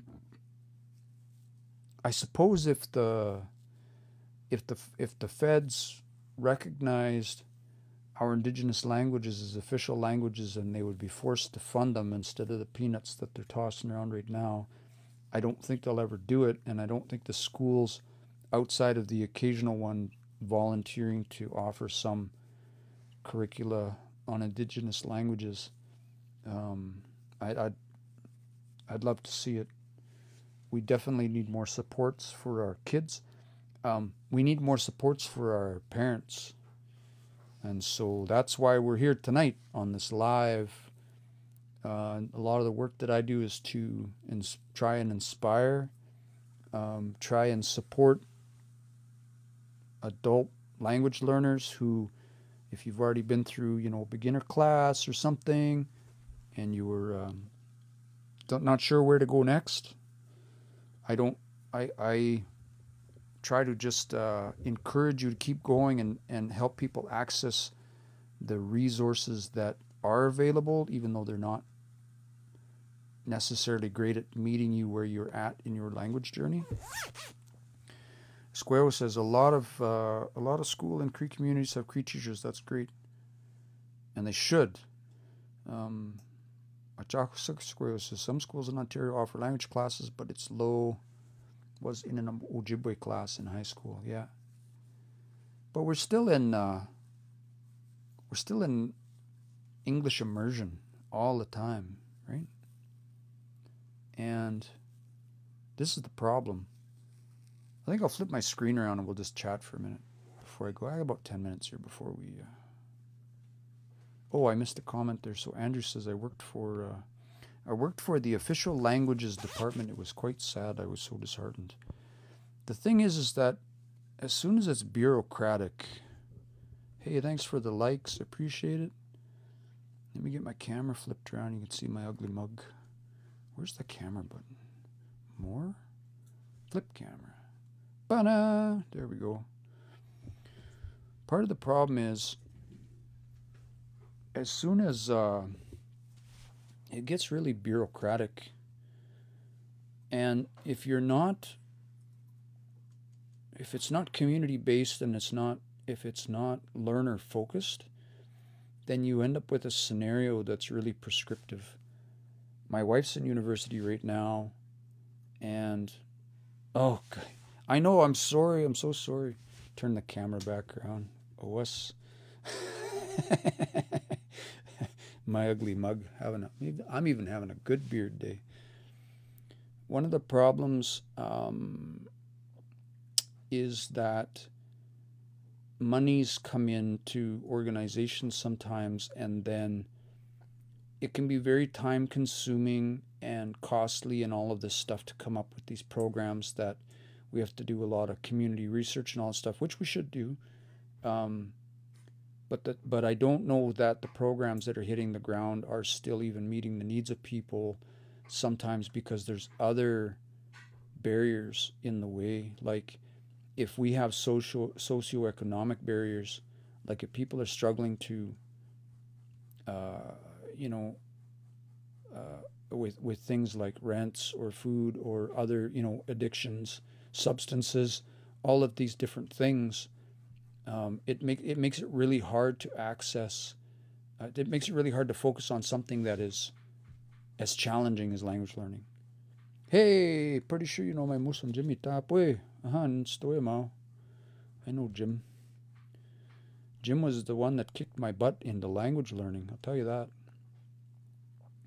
He taught me the first word I ever learned. The first word I ever remembered. That word, I'll share that with you now. Akamemu. Akamemu. Akamemu. Yeah. Is it Sadie? I hope I'm saying that right. See, I turned my camera around and, man, I lost people. No, I'm just kidding. So anyway, we're just talking about barriers in language learning. And so I think about Nahwewin, like, or as they say, Anishinaabemun. You know, Jimmy talks about one language, right? We have all of these dialects all over the place. Even I think about Nahwewin or Anishinaabemun, somewhere like out by Ochis or Hinton or Sunchild, and then what colloquially known as Soto, right? And how different or similar some of that might be from a dialect standpoint to something like Soto in Saskatchewan, and then Anishinaabemun and all of the dialects out east. There's so many different dialects, and they're probably, if we're being just real, honest about the whole scenario, we might never actually see proper funding to represent all of our languages, right? So we've got a lot of problems. How do we support language? And so from my perspective, there is a little bit of stuff going on for kids in our schools. I'm really grateful for that. There's some communities that are working really hard. I'm going to be in Edmonton in February. I've been asked to speak at a teachers gathering at the River Creek Casino. I have no idea what I'm going to talk about yet. But I know that the community that's coming there to have this conference, they're really focused on doing year-round schooling, grounded in their culture and their language, right? So we recognize that we need to focus on these things. We need to focus on a community-focused and centered approach to teaching the culture and the language, because, like, we're in English immersion. Netflix, YouTube, all the stuff that the kids are tied into all the time, and like, it's just everywhere. So how do we push back against that? And so I try to focus on, to sort of wrap up our live tonight, like finding ways to support. When I say young people, I mean like y'all. Like if you're between 15 and 35 or 45 or 55. Whatever, like if you're learning your language as adult language learners, how do we find supports? How do we keep finding inspiration to keep going? Because this journey is challenging. I didn't grow up in community. I didn't grow up with some of the challenges that some other people have. And just through my own journey, I've had a lot of, like, my wife's a language learner, which I've enjoyed the opportunity to be able to talk about different challenges and have another circle of people to gain experience from and ideas and be able to talk through some of this stuff. I've had the ability to buy books and have the time to work on language, and I recognize a lot of people don't have that. So how do we create more opportunities for that? And it doesn't, and it can't happen from the top down. From my experience, it can't be some prescribed solution. It's got to be grassroots and community driven. So that's why. So I'm going to try to start coming on again, because I want to hear from you. I want to hear from y'all. What can we do more of? If we had access to different resources, different apps, different opportunities, what would help support you in your language journey? I'm just going to scroll back and go through some comments, because I know I missed a few. I just wanted to get those thoughts out. I wish schools, so we got that one. Languages department. A lot of schools and Cree communities have Cree teachers, and universities need more accessible classes. I agree. Trying to learn Anishinaabe, it's hard to find the proper resources. Dapwe, I agree with that. Need more emergent schools in the language. I teach the Cree language of my community, grade 9 to nursery. That's amazing. Pretty sure. Okay, we talked about Jimmy. Where did you learn the language? I learned when I was in Hey, Carla Quinn. Tapwe ay ninihiwi ka son ay nikakwe ni hiwan mana ay maga giskano humagan umania. I'm just a language learner. So I learned when I was in Edmonton. I got my start. If there's anybody on the live that, if you think you're too old to start, I started when I was 40. And so I've only been on this journey for about 6 years. There's a conversational Cree group in Edmonton that I would go to. I picked up a lot there. I took every class I could find for years. I took every class I could find. And found every book, every resource, every YouTube video. I was just obsessed for the longest time. It's hard to maintain that kind of pace. I've burned out several times on language learning. I still try to go. We go back for ceremony every summer. We go back and visit family. We try to spend as much time around language and culture as we can because we want to hand that off to our kids. We want them to carry that on. We learn I don't just learn this for me. Nahiwiwan was my grandmother's language, my grandma's first language. But I learn it. I learn it to honor and recognize her struggle, but also this is something I want my kids to have. That's what bugs me. There are hundreds of dialects, both French and English, in Turtle Island. We recognize them, but not Indigenous. I know, right? We don't recognize all these dialects, and there's so many. We were just having this discussion with folks from the Métis Nation today about, there's the dialects in the language. Language evolves with society. Words become shorter and shorter. Yep, Tapwe. I heard somebody say, they say that there's some communities where the kids, they don't even say tan say anymore. They just say tan. Andrew, would you mind if I guest requested?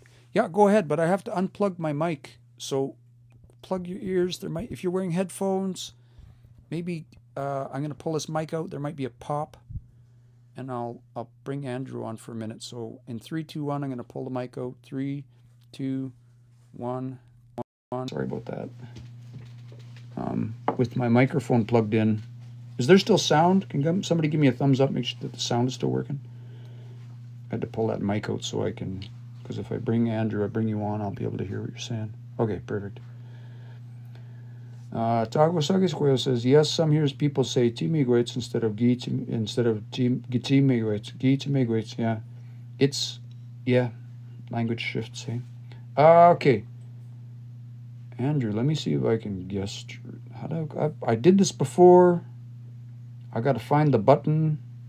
Do I have to request you, or do you have to request me? I don't know how to do this.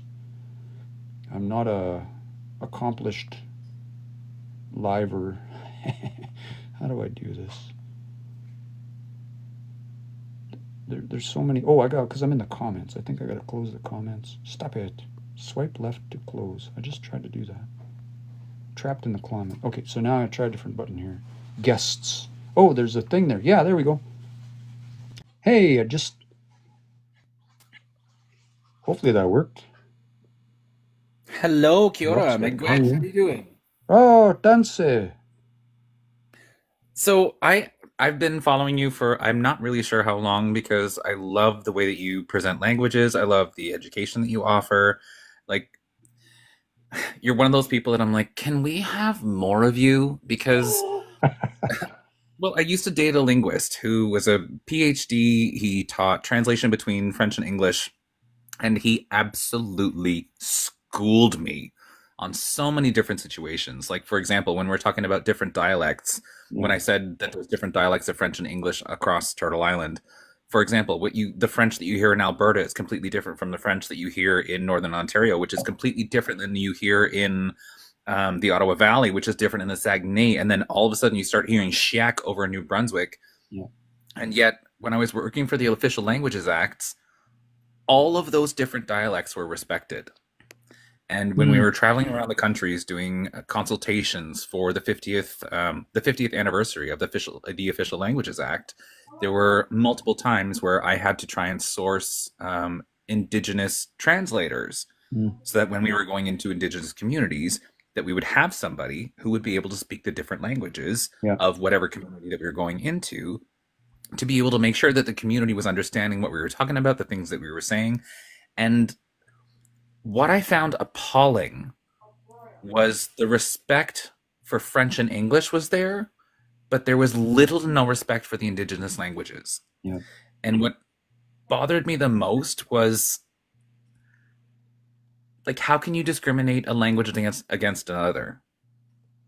Do you know what I mean? Like, how can you turn around and say we need to make sure that minority French communities are supported and encouraged? We need to make sure that English minority communities are encouraged and supported, but we weren't doing the same thing for indigenous languages. Yeah, and so it's because that particular idea, because of the foundation of colonization in this country. If you acknowledge the idea that we have all of these dialects, first of all, if you acknowledge any of our indigenous languages in this country as being as being equal to or having the status of our colonial languages, then you have to acknowledge the entire history of colonization on this planet, or on this continent, and then you have to acknowledge all of the systemic issues that discriminate against indigenous people, and that so my first thought when you were speaking is because the colonial system doesn't want to recognize indigenous people as people, basically as equal, as having rights, as being sovereign nations, as having any kind of right, because that would undermine the whole system. That would mean having to change, acknowledge and start changing all of those pieces. And it's like a freight train that's being fed more coal, not being, we're not pumping the brakes, we're still shoveling more coal into the engine here. Yeah, I would agree with you. And I'm a citizen of New Zealand as well, and listening to the Maori and listening to their language and listening to what's happening with them and oh my gosh, I always get her name wrong. Hana Watiti? Goodness, I'm horrible. She's an amazing. She's the youngest MP to ever hit New Zealand, Yeah, and she did a haka in the New Zealand Parliament just a couple of weeks ago. Maybe you it was saw like that. 2 weeks ago or something. I was so unbelievably proud, and I was like, somebody needs to do this in Canada. Yeah. We need to have that kind of representation, and we need to have that kind of power. And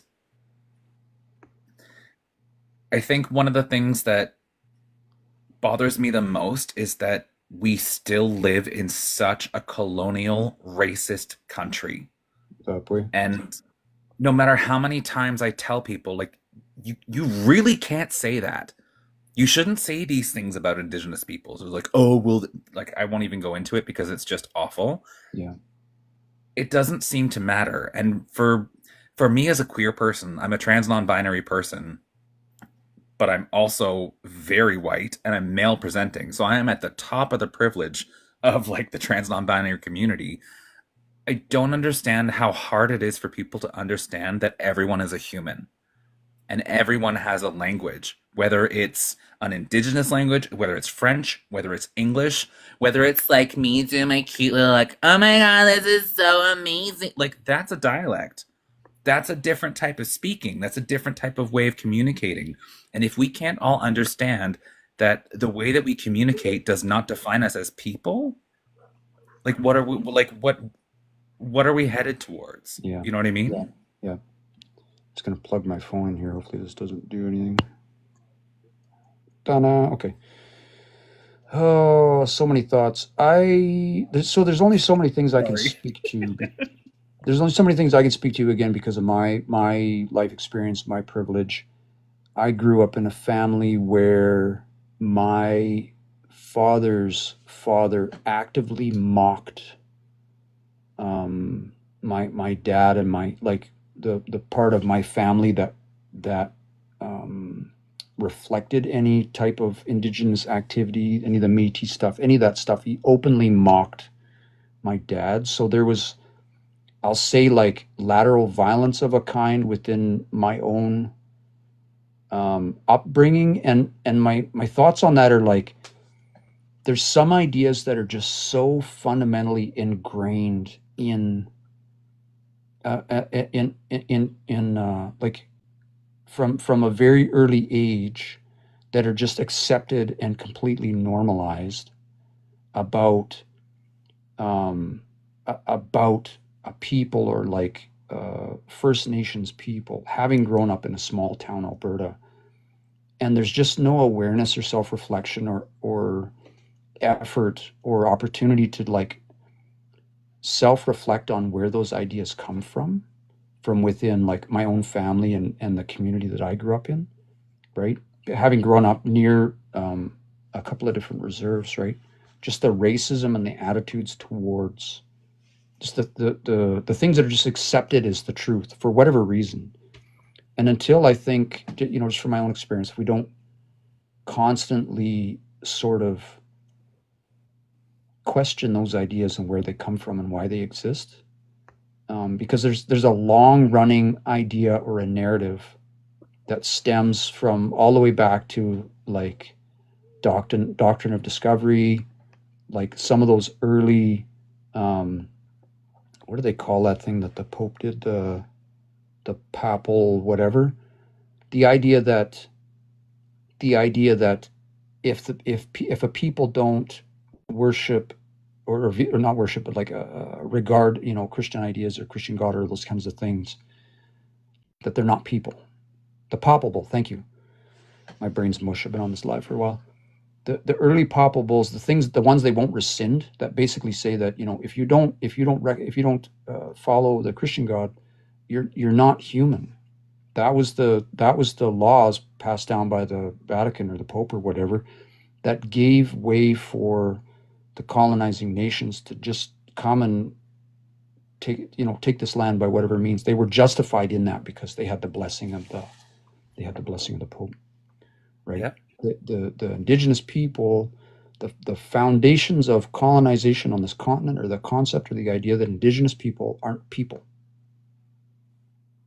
and so all of the systemic laws, all of the stuff in all of our laws and the existence of Canada, all of these things, all of the breaking of the treaties and all of that stuff is, and again, the residential schools and all of that stuff is about the whole idea of like, taking the Indian out of the child, all of that kind of stuff. And even the persisting ideas today still sort of, from my perspective, have a foundation in an idea that indigenous people are less than somehow. It's just like fundamentally based in white supremacy. And Yep. so, and it's hard to talk about these things. It's hard to say those things, have a conversation with somebody about these things in a meaningful way, to understand what those words actually mean. Like the idea that if something is white, it's better. Like we do, just to take an example myself from just the software industry. It's my background's in software.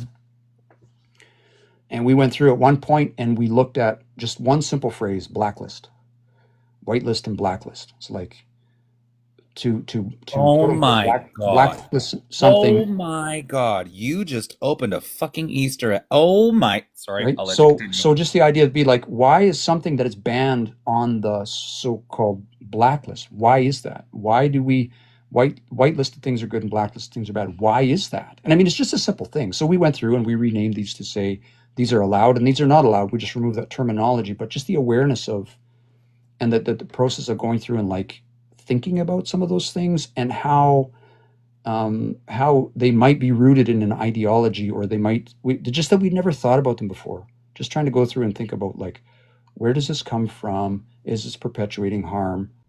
And so I guess it comes down to, at the end of the day, for me, we go to ceremony, we try to follow, Creator's laws and be kind and do all of those things. And so for me, at the end of the day, I guess there's either you look at people as people and try to act with kindness and compassion. Like you sort of, if you have an experience of maybe community, if you feel like you belong somewhere and you have community, you feel like you're supported, then we tend to, see others with compassion, regard them in that way, which is diametrically opposed in a lot of ways to the Western societal way, the colonial way, which is individuals for themselves, that dog-eat-dog mentality, right? And so I don't know how to break through that idea. I don't know how to get through to a person who's been sort of raised and indoctrinated into that idea that we have to go out and get the other person before they get us. And because from my perspective, that, you know, when you're in that world, or when you come from that world, like, you don't have a sense of community, you don't have a sense of belonging, and so it's sort of each person for themselves. If you want to, there's so many comments flying by here. I'm just going to back up. I'm going to hand over the mic. Sorry, I talked for a long time there. You sort of sparked a whole bunch of thoughts. Totally okay. I'll let you speak if you want to sort of respond to any of that, and I'll Yeah, just absolutely. Because I think we've had very similar experiences with our families. My mom is from New Zealand. My dad is from England. So we are 100% white colonizers.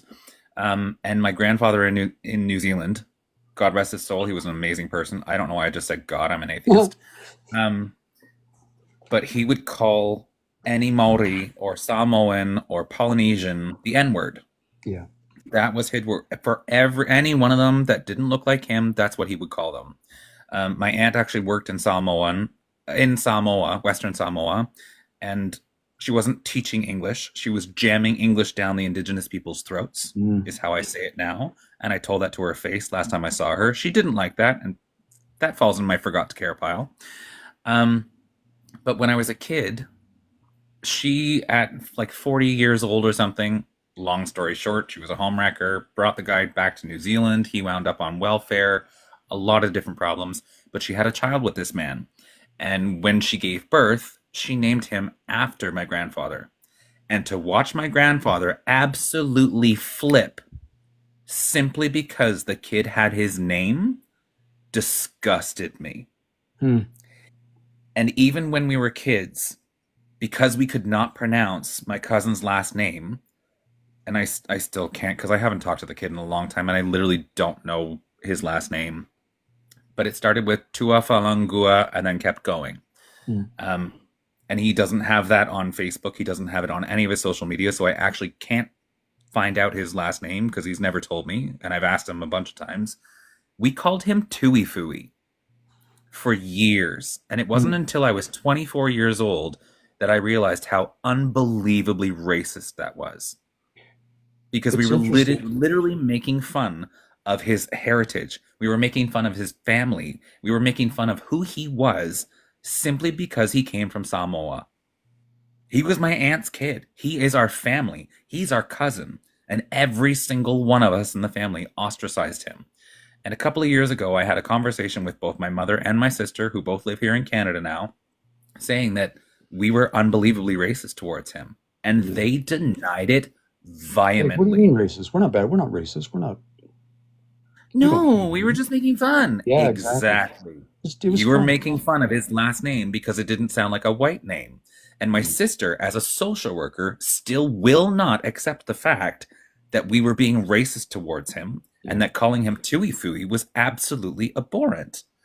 And to try and have that conversation with my own family and say, no, you need to take responsibility for this.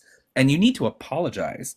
Because the last time I saw William, he was 18, I think. And I sincerely apologized. He had no idea that the entire family was calling him Tuifui.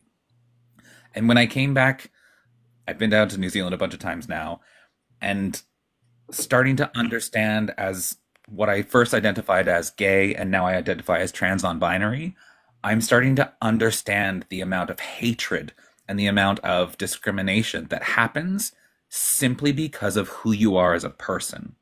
And to me now it is so unbelievably important that we support not just Indigenous peoples across the world, because, side note, Indigenous people across the world know how to take care of our planet. They know how to treat people with respect. They know how to treat animals with respect. They know how to treat plants with respect. They treat the environment with respect. If we actually listen to Indigenous peoples across the world, we would not be in a climate crisis. I think it's it's interesting how science, Western science, is like slowly catching up.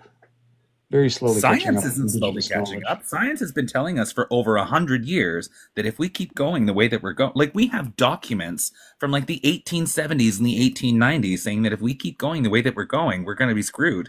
And here we are, 130 years later, we're getting screwed. Yeah. We haven't been listening to science because we're listening to politics because they think that they know better.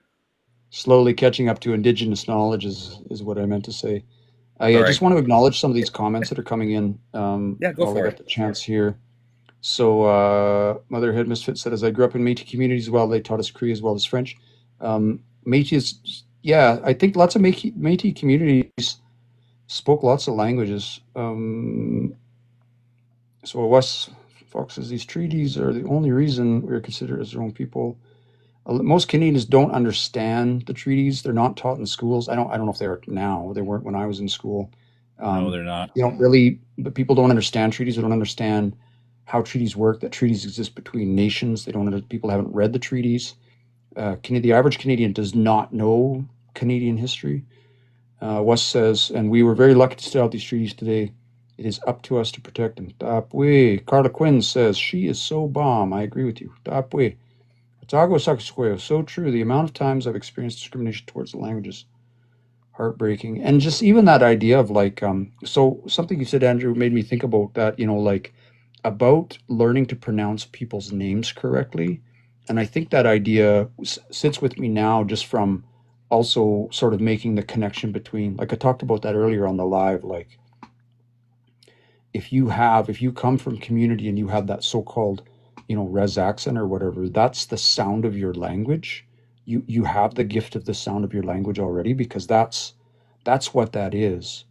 And so in that same way, that I think it's important to recognize the sound of the language in order to try and be more like a fluent speaker. When we encounter other people from other cultures and they tell us our names, I think from my perspective anyway, like it's not a stretch to just be like, let's just pronounce people's names. Like, let's just learn them. It's not so hard to say Maria instead of Maria, like that's how that person's name is pronounced. And some names are harder pronounced because we don't necessarily have those sounds in our mouth. But just the process of acknowledging all of those bits and pieces about like, wow, that's kind of hard to say. Can you walk me through it, or can you help me repronounce? And then working on it to like just acknowledge and honor that person's name, and start thinking about the differences between our cultures, and understanding that Okay, I'm it's going to that jump in another because person's culture is I like a love this. vast, diverse, complex thing, and not just minimize it, I guess is what I'm trying to say, right?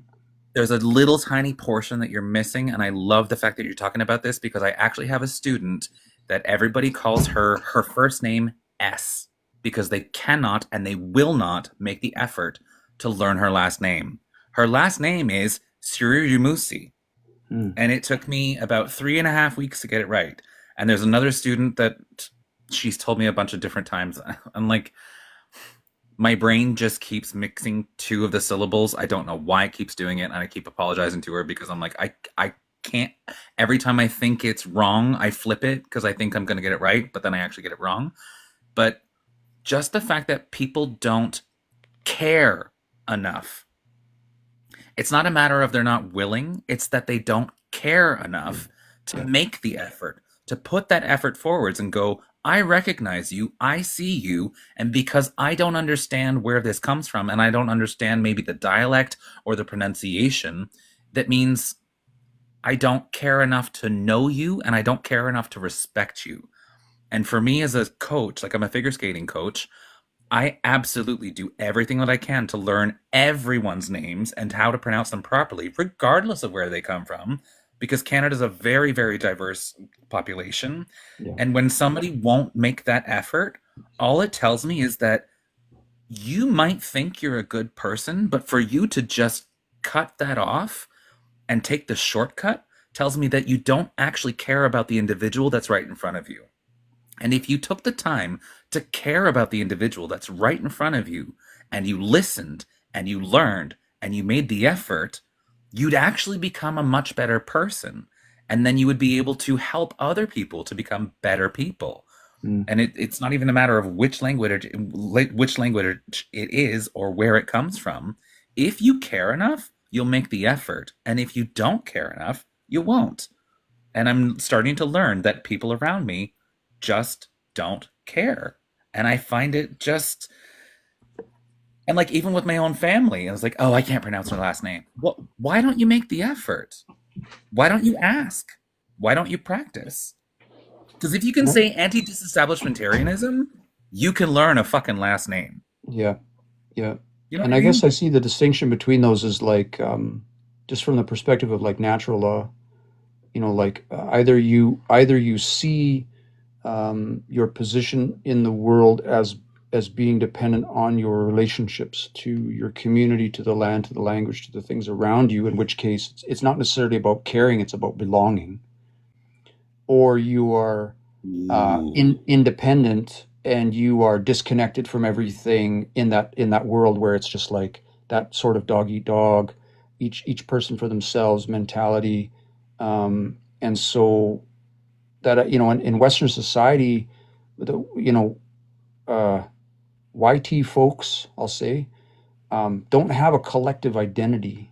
I don't think, like, we have little subcultures and stuff or whatever, but like growing up in that world, like there's no sense of belonging to anything. There's no sense of community. There's no sense of these are my people, right? This is my community. There's no sense of that. It doesn't exist, right? And so No. because that whole paradigm, that whole world is about you know individualization and nuclear families and all, the individual pieces. The kids grow up and they're gone. They're no longer part of your family. That's diametrically opposed to the idea of community. And to take that one step further, the idea, like if you think about the idea of like multi-generational families living in the same dwelling, that's something that in the Western world we look down upon, but that's actually one of the values in one of the scenarios, one of the ecosystem we need in order to pass on the stories, to pass on the language, to pass on our culture, to create healthy families and healthy communities. We need those scenarios, and that's exactly the thing that idea, that paradigm, that mentality has torn apart, right? So I when people totally agree don't with you on that belong, one. when people don't belong somewhere, I just want to take another second to recognize a few more comments here, Yeah, go because for I'm a it. little bit behind. So we talked about, yeah, I'm gonna maybe 5-10 minutes. I'll jump off. I tried to get off a bit ago, but then we got talking. So the native Sorry, and warrior it's says past midnight Bulls here, so I should justified. probably go to bed at some point. But Yeah, you're just so freaking interesting. Every time I see you, and every time I see your content, I'm just like, I fucking love this guy. Like, I you're appreciate you just jumping so on. interesting.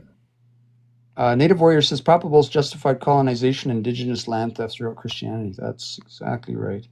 OS says, what kind of God should I believe in? Would do that to people? That's the thing, is that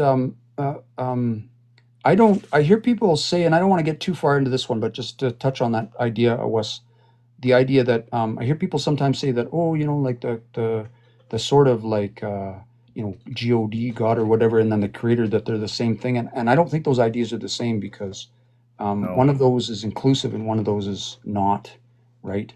And so it's I don't see, when I think about creator, I think about natural law and all of those things. I'm always reminded of the four natural laws, right? And that idea that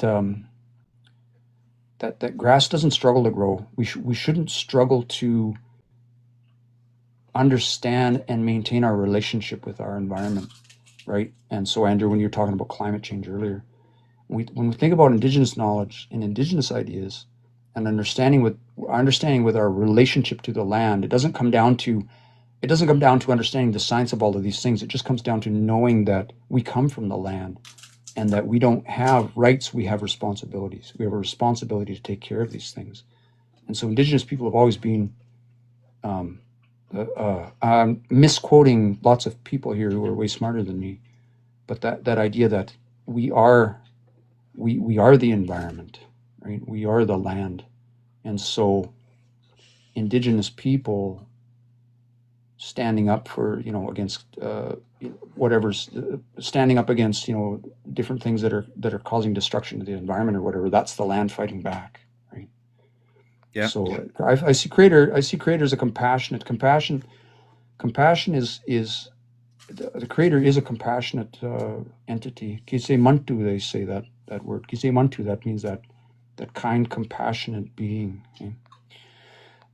Just a few more comments here. So Otago says, in remote communities as well, other natives are discriminate towards others. Lateral violence, I seen it happen, and it's unfortunate that we the result of the residential school system and the Western colonial system has created a scenario where we instead of cherishing those connections and that the relationships that we have each other, and we start to tear each other down. I didn't grow up on community, so I can't speak specifically to lots of that stuff, but I know what you're talking about. Ooh, okay. So I have okay. Sorry. This is exciting for me because I have a new job. I've been moved to a different department because I've been dealing Okay. with harassment and discrimination in the department that I work in, which was the Canada Day team with the feds. I now work for the Commemorate team. And what we actually do is we provide grants for National Day for Truth and Reconciliation. So we have a deadline of, I think it's January 23rd. So if there's anybody in the comments or anybody out there who is listening who is looking to do some sort of event to not commemorate, to recognize September 30th for the National Day of Truth and Reconciliation, I have never been so proud of a program before, because currently I'm closing the files from 2024, and I think I've gone through about 150 different files at this point, and seeing that the way that Indigenous communities have been commemorating this and have been pushing forwards education and the different activities that they're doing. There has been walks, there has been curriculums, there has been art installations, there has been so many different things. And I can tell you, our entire team is hoping that we have an increase of about 10 to 25% in requests for funding for National Day for Truth and Reconciliation. What is the grant called? What's the grant called? It's literally on canada.ca. Type in National Day for Truth and Reconciliation, and there's a little portion in there where you can click on funding. It's a little bit tricky to kind of get to, but it is literally meant to try and provide funding for people who are survivors of residential schools, or intergenerational survivors of residential schools, or even community organizations who may not necessarily be Indigenous, but who want to partner with Indigenous communities that want to put forward some sort of recognition for the National Day for Truth and Reconciliation. I've worked for the federal government for 7 years now. This is the most beautiful program, and every single person on our team takes this unbelievably seriously and takes it to heart.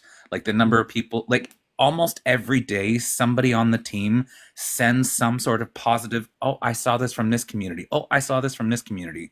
We have somebody out in Halifax. We've got a team here in Ottawa, Gatineau. We've also got somebody out in Winnipeg, and we also have the regions across the country who participate in this program. And of all of the federal government programs, this is my absolute favorite. It is one of the most important ones that I think is out there. And if anybody needs that funding, or anybody wants to celebrate, not celebrate, that's a horrible way to say that day, but if anybody wants to put out that kind of thing, please apply to the grant and contributions. Like, I'll get your emails. I'll be sending you the acknowledgments. Like, our team is always there. We are there to support you. We are there to encourage you. It's so important to every single one of us on the team, because when I read those final reports and I see, like, there was one that I got today, and it asks, on our final reports, it asks, how many people were you expecting and how many people showed up?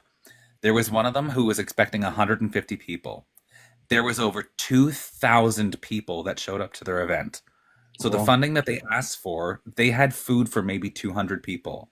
The community had to scramble to try and find like hot dogs and hamburgers and all the rest of that stuff to try and feed all the different people that were showing up. And the number of times that I've seen reports where they're like, we were expecting this many and we got twice as much. There is a movement. There is a push forwards. There is a matter of community out there. And I think the more that we look at these types of situations, and the more we support Indigenous communities, and the more we support the understanding that there is a hell of a lot of trauma out there, whether it's the survivors themselves or the intergenerational trauma that comes with it, the more we push it, the more we acknowledge it, the more we recognize it, and the more we speak about it, the more we're going to be able to move forward as community, and not just as YT people and Indigenous people, but as everyone together.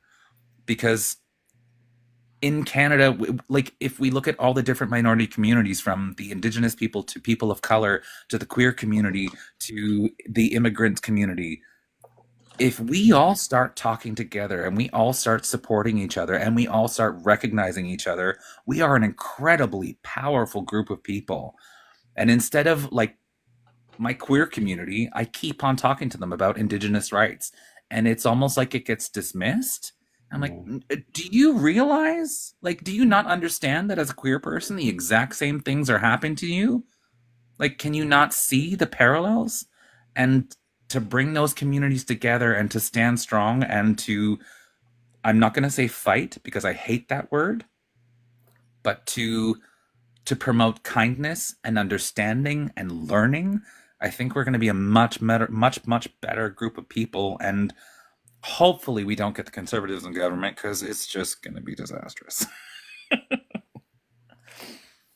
Just going to grab a few more comments here. Thank you for all your input, and thanks for telling us about that program. Can you just repeat the name of the grant one more time for us, please? Yes, if you go to canada.ca, it's the National Day for Truth and Reconciliation program. Okay. If you Google National Day for Truth and Reconciliation funding, you will almost always land on our page. It's relatively easy to be eligible, and generally speaking, I think there's a threshold of like $10,000 it's asking for. And if I'm not mistaken, we have $5 million this year to be able to put towards it. Oh, miyasin. Miyasin nanma. Just going to grab a few more comments here. Thank you again, Andrew. I am going to drop. Thank you so much for having me. You are absolutely fantastic, and thank you so much for having me. Like, this has been so lovely. Eastern and Naskamun. Wes says we're institutionalized in the system of greed and racism, divided for a reason. That's how the system works, is division, right? So community and connection is so important, especially in language learning too. I think, if we know, I always tell people, like, I never felt like I belonged anywhere until I started learning this language. Chandria, Dansa Miasinatak. I think I spelled it right. Miasinatak. Miasin. I guess you could say that. Yeah, Miasinatak. Beautiful spirit. Beautiful spirit. Native Warrior says, "Oh, my glasses. So better get those. We are literally named in Canada." Yep. Talk Square. I've been made fun. I think you're saying I made fun of my res accent, quote unquote res accent, when I moved from the city. I'm sorry that happened. People just don't get it. Okay. Endien and Shani. Dansi. Manatonia. Ya nami ayana ya. Nga gisi tanegwa. Egwa tapwe mit nininutega I need to go and eat something. I've been on this live for a while. We had a couple lives tonight. Thank you. Andrew sent me the link in the folks who asked. We've got some direct messages, so check your inbox there. If you're still on the live, come back tomorrow. We're going to do it solstice tonight, so we're going to do, that's probably backwards. Hopefully it's not backwards. Copy. We're going to read some stories from Solomon Rat, and we'll do that for 4 nights.